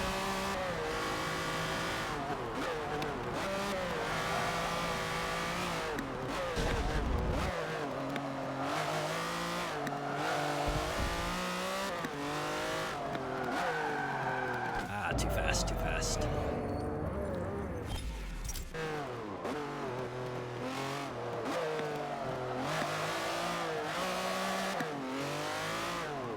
Gran Turismo is PS exclusive. Yes, it is. Yes. I'm at least familiar enough with Gran Turismo to know it's a PlayStation exclusive. I think I had like a friend way back in the day who was kind of super into like the Gran Turismo games old. He played like, I think it was like Gran Turismo 2 on the PlayStation 1, I think. Also, you know, picked up like Gran Turismo 3 on the PS2, I think. I forget which console 4 was on. I think he had that one as well. But yeah, he was big into Gran Turismo for a while. So yeah.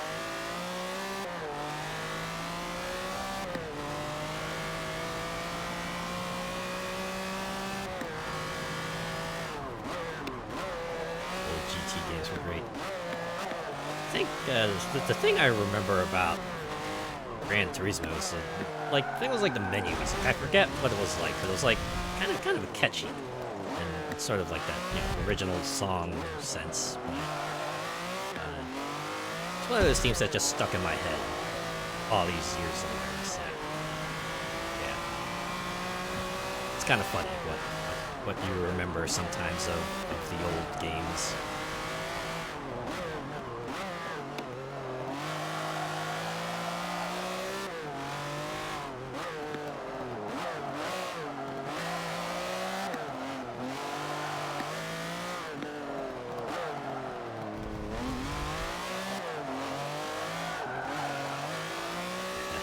Stick with Forza Motorsport 7. Yeah. I'm actually nearing the end here. This is like the final cup event that I have to do before I win the Drivers' Cup. After that, I might take a little bit of a break. I've been kind of playing this once a week for several weeks now, so I'm kind of ready to try another racing game, maybe something else. Switch it up a bit, right? Take a break, take a little reprieve from the sim racer scene. Get back into it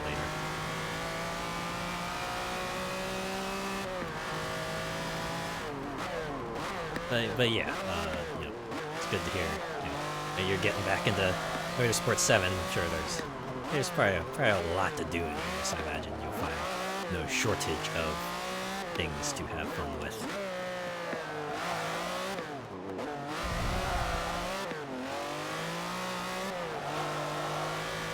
I guess it would be a nice lead into, you know, the new Forza Motorsport once that comes out.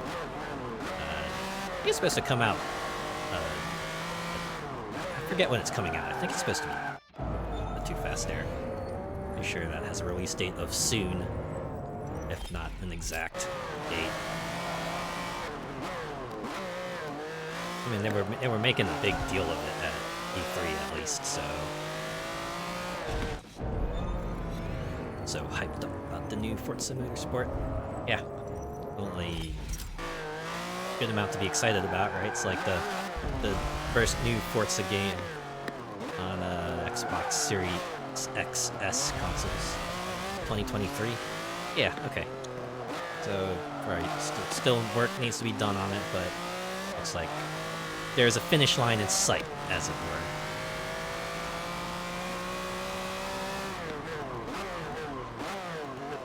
Yeah, there's plenty of time to get your fill of Motorsport 7. Definitely a lot to do here.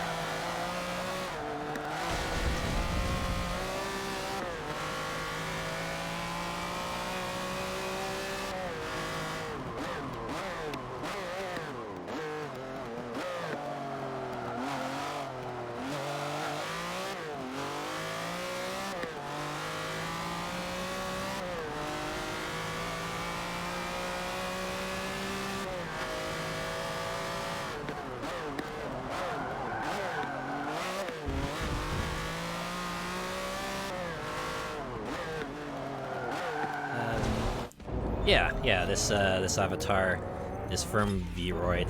I've just created it there and exported it wholesale. I'm currently trying to learn Blender and Unity so I can put a bit more of a personal touch on it. But this is kind of like the in-between model for now. Hopefully I will be able to learn enough of it that I can give this avatar a bit more of a personal touch. Hey. I kind of like where I am right now, right? So, nice,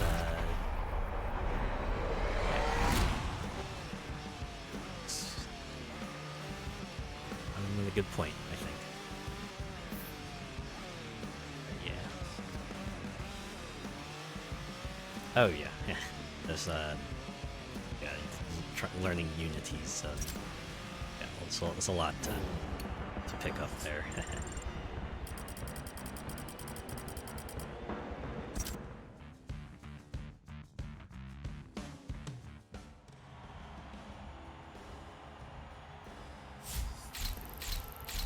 Alright, more event done. Puts me at the 33% mark for this event.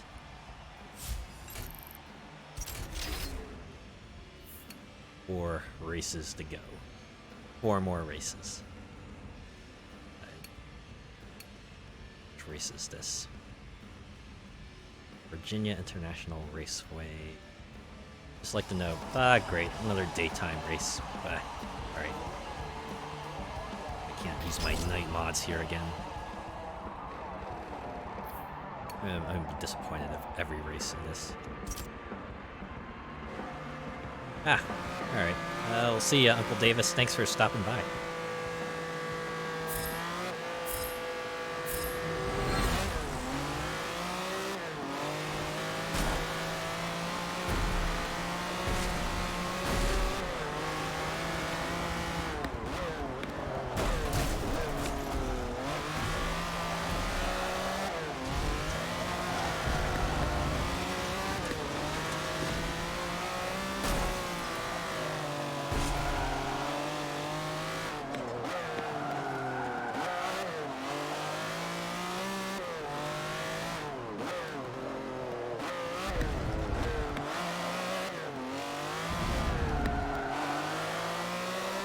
This is like one of the things I like about streaming. You get folks that kind of stop by. Hey, this is cool, right? Out of all the people on the internet, they could have gone and watched. It's like, hey, you know what? You seem like a cool person. I'll watch you for a bit. Right? I appreciate every person who's come by here, right? Even if you just come here to look, that's all I need. That's all I need, right? As long as you decide to put your eyes on the stream, even for a moment, I do appreciate all the same. It means I'm probably doing something right. something here that's at least, you know, inspires people to hang around, even if it is for a little bit.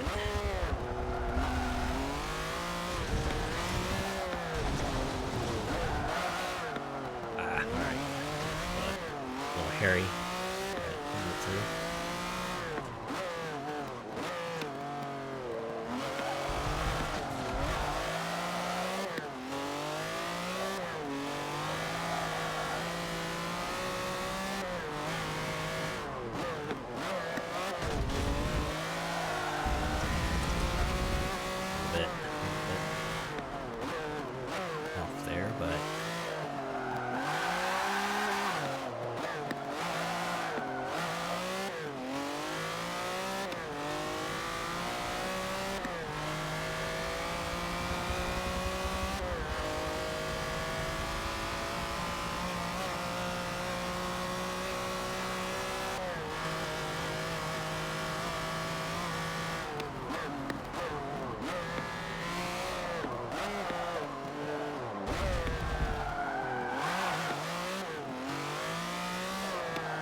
Oh, I just realized. Oh, second lap already. Huh. When did that happen? Oh, 30 seconds ago. That's a good thing we had that lap timer. So, a slightly lengthier lap time than usual, but thankfully it's only 2 laps, so we'll get ourselves at least 1 minute digit for the minute counter. 1 digit for the minutes counter, I should say.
Look at that helicopter in the distance.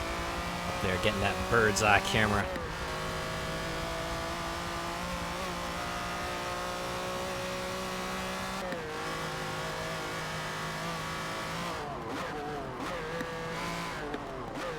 think I might have mentioned this already, but it's always one of those things I enjoy reading about. It's like sort of tricks they use to kind of make your mind fill in the blanks, right? They don't have the the shortcuts they have to do. Shortcuts they can do to perhaps save up processing power that they can use elsewhere, right? Since that helicopter is far away, maybe they didn't need to, get into as much detail with the movement and the modeling of it as they might have to if they were up close, that kind of thing, right? Because your mind kind of fills in the blanks for you. You see a helicopter with whirling blades up there. That's all you really need, right? You don't need the super detailed one or anything. You just need it, right? think my favorite thing I've read about that sort of thing is the way the DS Mario Karts handled you know, spectator multiplayer view, right? The way they did it was you know, if you get in the middle of a race and they have you spectate one person, that's the only character that they, like, you know, fully model, right? Every other racer is like not animated at all. They're just like blocks of polygons that just rotate and spin. I mean, it's like that for the actual race too. You might also notice that's why it's a spectator mode in like the Mario Kart DS games don't let you change views between racers, is because the one racer that you're looking at is the only one that's being like fully rendered and animated. Everyone else is, they're kind of doing the shortcut thing, this, you know, save on processing power. It's kind of neat reading about that kind of stuff. It's like the ways that they kind of help save their resources for things that they might really need it for, because they know your brain will fill in the blanks and, you know, give the I guess that's the trick, right? You gotta simplify things, but don't simplify it so much that it breaks the immersion. I think that's the key point there, right? You gotta make it immersive enough.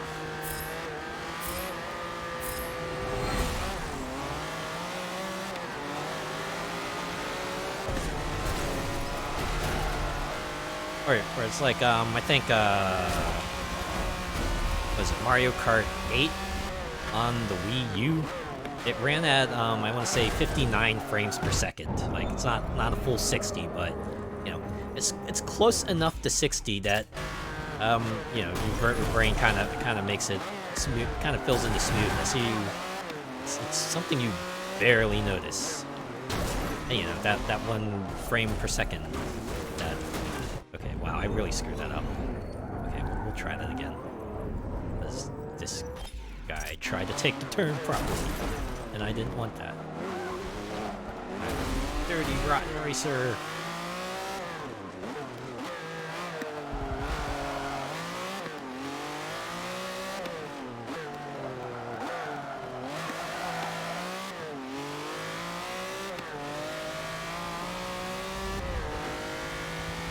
To be honest, I think that's like part of the reason that also that's Mario Kart 8, like on the Wii U, had a battle mode, but all of the battle arenas, or I should say arenas in quotes, because they were just like select racetracks, and you just like drive back and forth on them. And of course that was like a big point of contention, because, you know, previous Mario Karts had specialized areas for battle. You know, they were built for battle. They weren't just race courses repurposed for battle. Something, I think that might have been like a resource-saving measure as well, although in a different sort, right? In one way, it's like they didn't have to spend time, like, you know, creating and remastering battle arenas. They could just, you know, reuse the racetrack assets, maybe you know, change things up enough to make it fit the battle format and let it loose. Which is why it's like one of those things they changed for Mario Kart 8 Deluxe. Turned battle mode into an actual proper battle mode with actual battle arenas and battle rules and modes and stuff and everything. And, you know, well received, although you still had that small contingent that maybe missed the old racetracks. I personally think it would have been nice if they, you know, at least kept a racetrack or two for an arena, but probably understand why. Maybe they want to just switch it off, make it all completely unique from the race mode, as it were.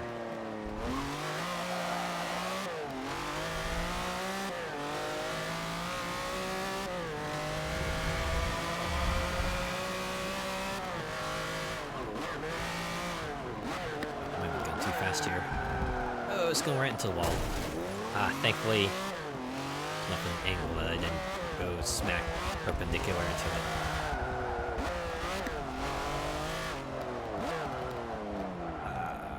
Okay, really slow. We're halfway done with the race, baby.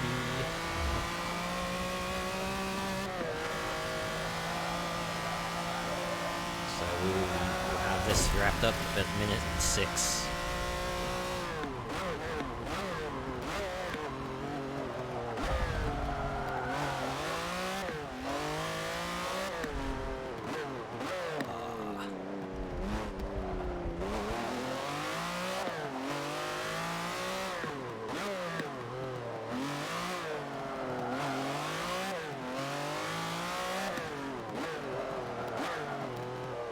Firestone. I'll be honest. Even after all these years later, which I guess might be a testament to how much it appeared on the news back in the day, I just remember Firestone. I would associate with that kind of all those news reports back during that period where Firestone tires. Any car with Firestone tires was just like bound to crash, right? You hear of a crash and it's like, oh yeah, that car had Firestone tires, by the way. Like, it's like they had a bad tendency to just like come completely undone. So that became a running joke for a good long while. Right? It was like to the point where it was one of the movies, like Scary Movie 2, actually made it like part of a gag, right? I think it was like a wheelchair race between two of the characters. One of them wiped out. And of course, the person who wiped out their wheelchair had Firestone tires on it. Also brings us into the issue of that joke. It worked back in the day. Of course, if you were to like watch Scary Movie 2 today, roll up, see Firestone. Anyone, most people these days probably just go, huh? Right? Because that was a super topical thing, right? It was funny for the moment. You knew the context. I think that goes for like most referential humor. It's funny if you know the context of it. Otherwise, you're kind of just sitting there shrugging your shoulders or scratching your head like, I don't get it.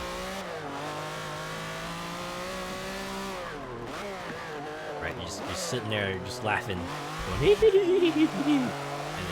I don't get it. Shrug your shoulders a bit.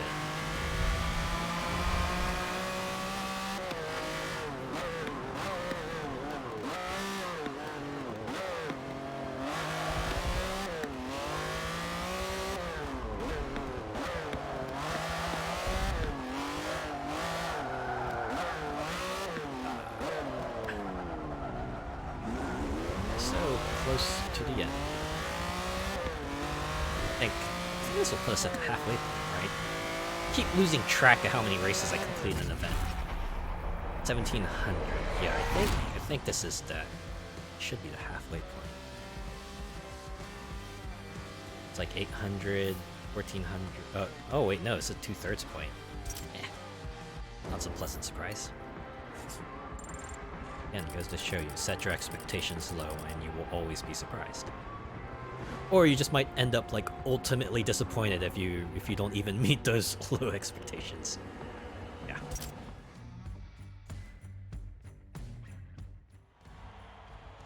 Alright, race 5. And now the penultimate race. I think penultimate was like one of those words I had to kind of get myself used to, right? Because, yeah. Oh, at least from what I'm familiar with, it's kind of equivalent to like next to last, right? It's the penultimate. It's like the thing before the final thing. And this is where we're at, the race before the final race. Rain clouds rolling in. Get ready for a wet track. Thank you, disembodied voice. Unfortunately, I do not have any more rainy day race mods, so I cannot take advantage of this. In fact, this is actually usual disadvantage of rainy weather. At least we get to see more of that wet pavement tech in action, right? Can I do nighttime mods? No. Yeah, not applicable. Yep. as I thought. We see a lot of rain. I wonder if there's like snowy weather, right? They have a snow setting. Maybe fog as well. We get ourselves an Advance Wars weather trifecta going on there.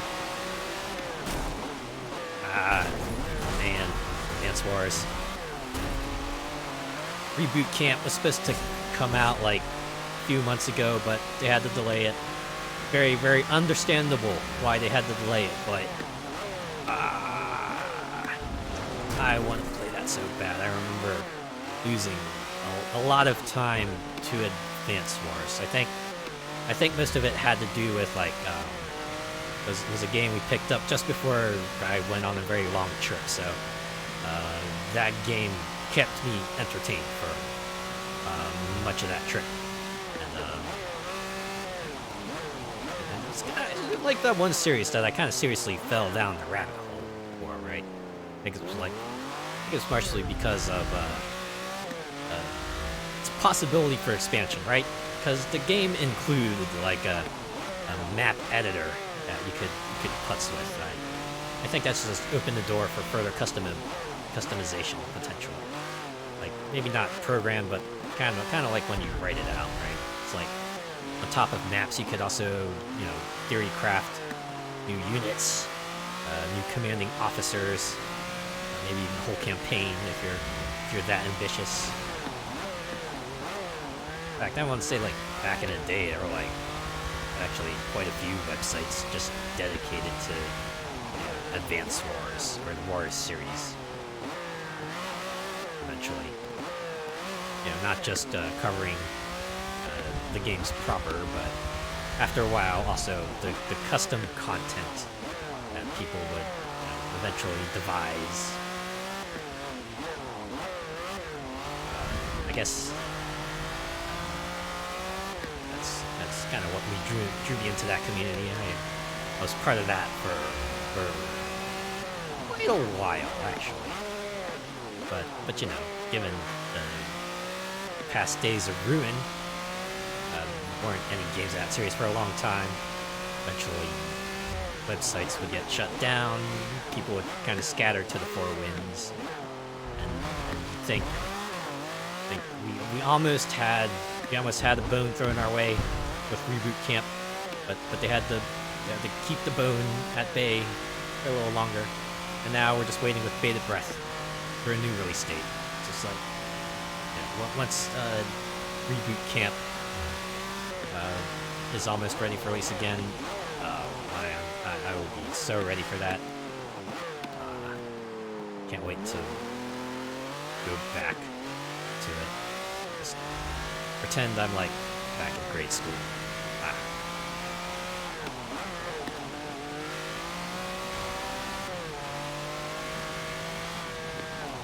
Hey, don't get me wrong. I also love Fire Emblem. Fire Emblem is a fantastic series.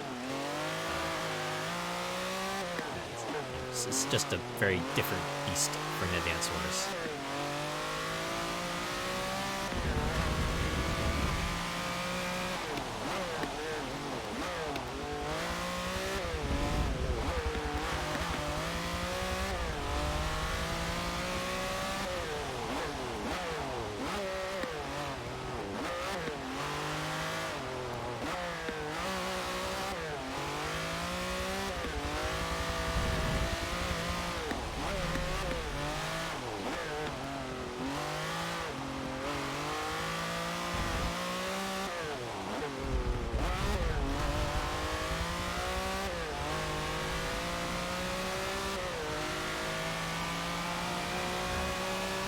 Final lap.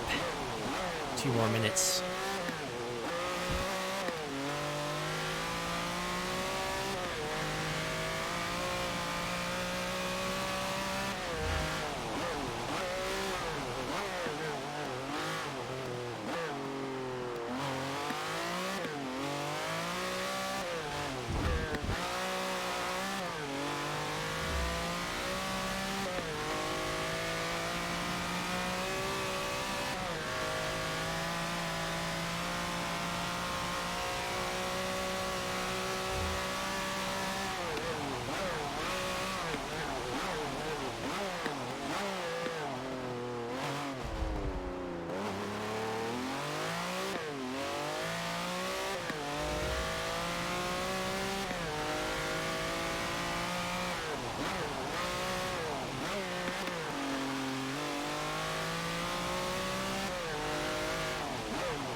have it. Race 29 is finished.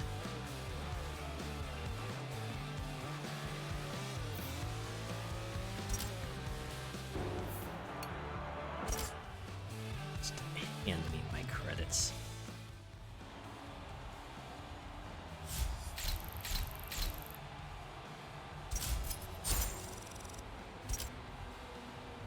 Just back up to 1.5 mil. Alright, this is it. It all ends in Mount Panorama Circuit. Is this a night race? Can I...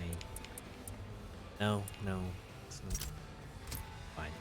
Like, I get one night race mod.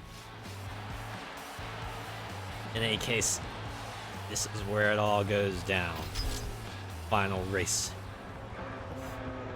One race stands between me and the Forza Drivers' Cup. It's time to end this.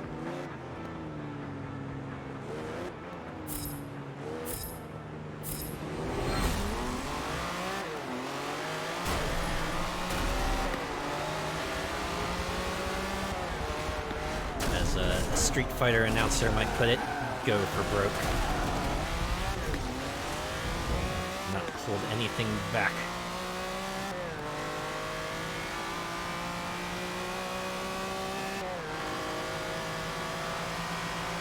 Look at that. Thread in the needle. Yeah. They're a lot better than the bumping and grinding I usually do this games.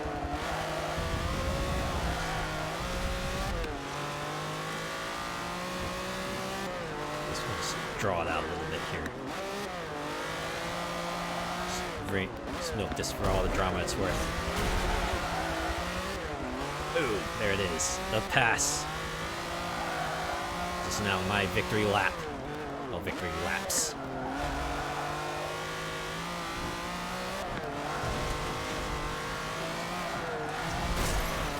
Whoops.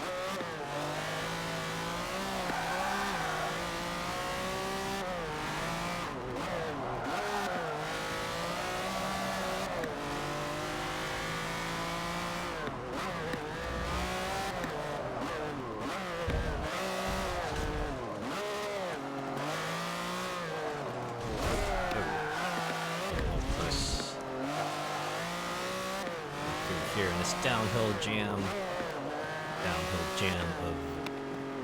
big. I swear it sounded better in my head.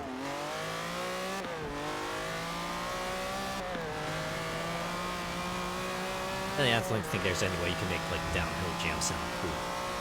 Because at the very least, when I say downhill jam, I always think of that level from Tony Hawk's Pro Skater, which.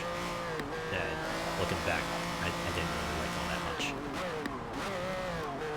I don't know, I used to think that was cool. Now I look back and I ask my past self why did I ever think that was cool? Which is kind of funny because if I remember correctly, Tony Hawk specifically said those were his favorite types of levels, which I guess is part of the reason why they kind of spun it off into a whole game on the Wii, if I remember correctly. And that was not well received.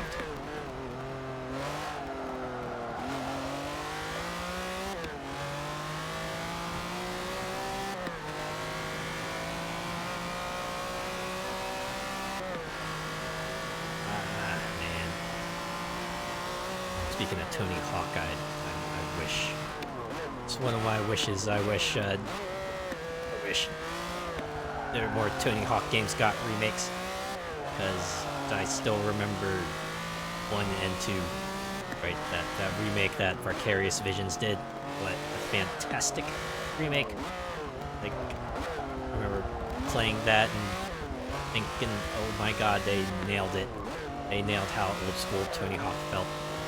And it felt real good. And I remember back then thinking, oh, the future looks so bright. I can't wait until they go and remake Tony Hawk's Pro Skater 3. Imagine a lot of people were probably waiting for that, right? Because I know a lot of people out there consider Tony Hawk 3 to be the best, me included. But yeah, And then it never happened. We never got a Tony Hawk's Pro Skater 3 remake. Absolute bummer. After Vicarious Visions knocked it out of the park with 1 and 2. And they never got to do another one. I'm still angry about that. And Crash Bandicoot 4, which was pretty good, and we'll never see another new Crash Bandicoot game. And Spyro remakes. Spyro, yeah. They call them remakes, right? Because like a completely new graphics engine and everything. Yeah.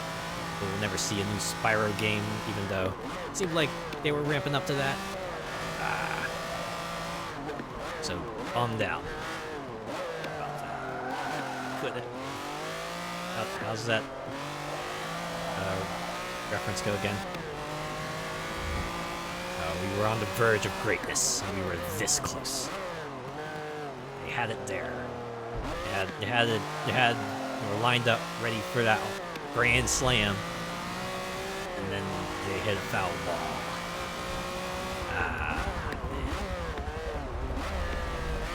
Unlike them, though, we're here. We're on the final lap. A few more miles. That driver's cup will be ours. So close, I can taste it. One final lap. One final push. One last effort. Cross that finish line one more time. And we'll finally be the best racer in the land.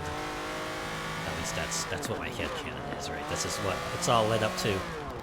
All this endless racing around these racetracks. All there to prove to everyone, no, I am the best. When I set the Drivatar AI to average, anyway.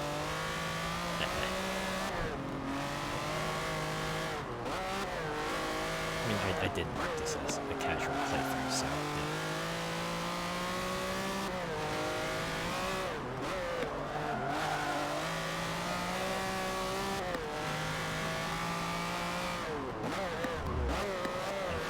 I remember one of those times I probably should have like queued up some sort of victory music or something like I don't know, Chariots of Fire.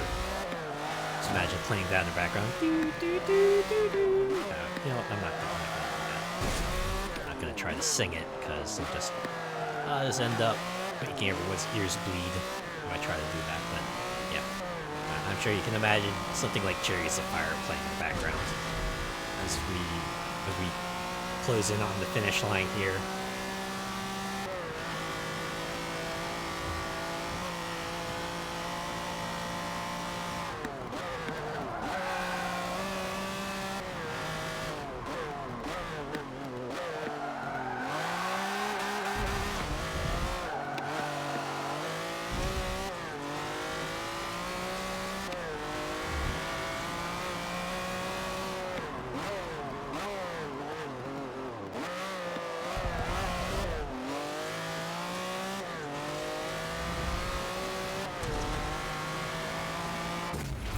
There we have it.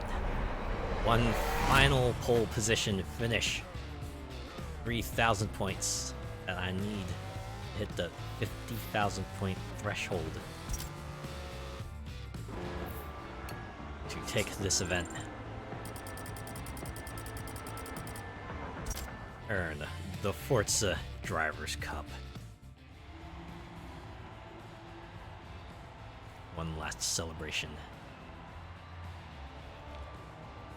We won it all in Australia. Very cool.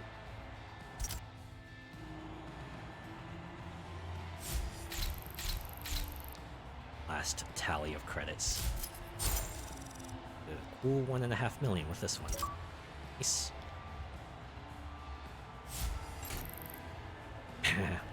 almost there to a new car, but that's okay. You did it! You won the Forza Drivers' Cup. You're a part of racing history now. Take a moment and realize how far you've come and what you've just achieved. Bask in this victory and lift that cup high. You've earned all of this. Kind of nice if my driver actually picked up the cup.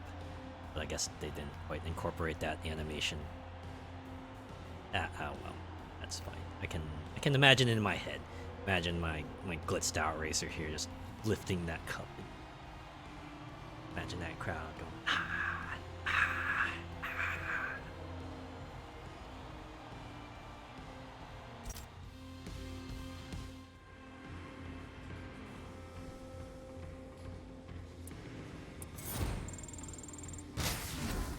There it is. Good. Last racing suit, last car. You won the Forza Drivers' Cup. You're a part of racing history now. If you finish the remaining races in this or any championship, you'll get something, well, rather special. But there's no rush. Enjoy this victory for as long as you want.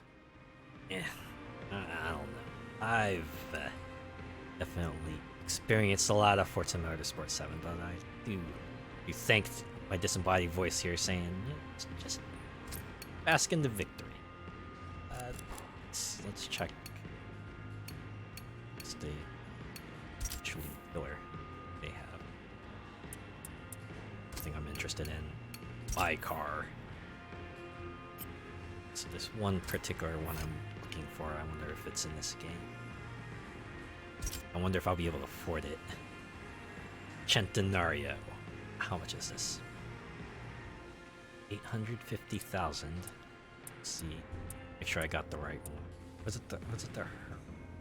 No, that was Lambo was Horizon 2 if I remember correctly. Centenario was Horizon. It's going down in yeah, definitely a Centenario. Alright. I'm gonna purchase this. Just indulge myself a little bit, right? Just a little victory purchase. Celebration. How do I go search? Hey, cartoon. Nice. Let's see what one they have in here. Aha! Wow. I think this is the exact livery I used in Forza Horizon 3. But we'll pick a different one.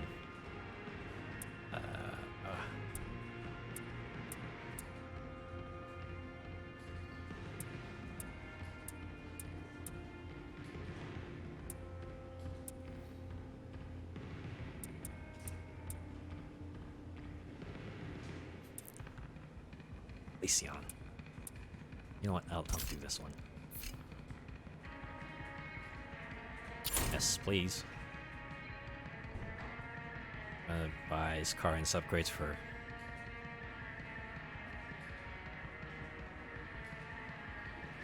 homologation parts. Yeah, sure, nice. Why not? Another car for the collection. Yes, indeed.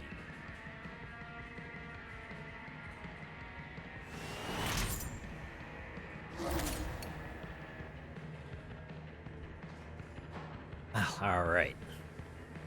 I think that will do it for tonight. It's late over here, but 5 hours later, managed to make its way to the end, get that coveted Forza Drivers' Cup. So I think that will do it for Forza Motorsport 7. I will probably start a racing game, a new game next week. I think it's gonna be Split Second, right? Because I really want to show off Split Second. That's such a unique experience, and it's only one game in the series, and I just want to experience it again. I played it long ago, and I was get back into it. So yeah, but we'll cross that bridge when we come there, right? I'll have that noted in the schedule. I'll be back on Friday to continue Ayuden Chronicle Rising. Not sure how close I am to the end on that one. I feel like I'm almost there. I have done some more grinding off screen. I completed all those side quests that popped up while I kind of blitzed the story. Upgraded everyone's equipment as much as I could. So once we get back in there, we'll probably just jump back right into story. Yeah. So yeah. Thanks for stopping by. Thanks for tuning in. I'll see you Friday.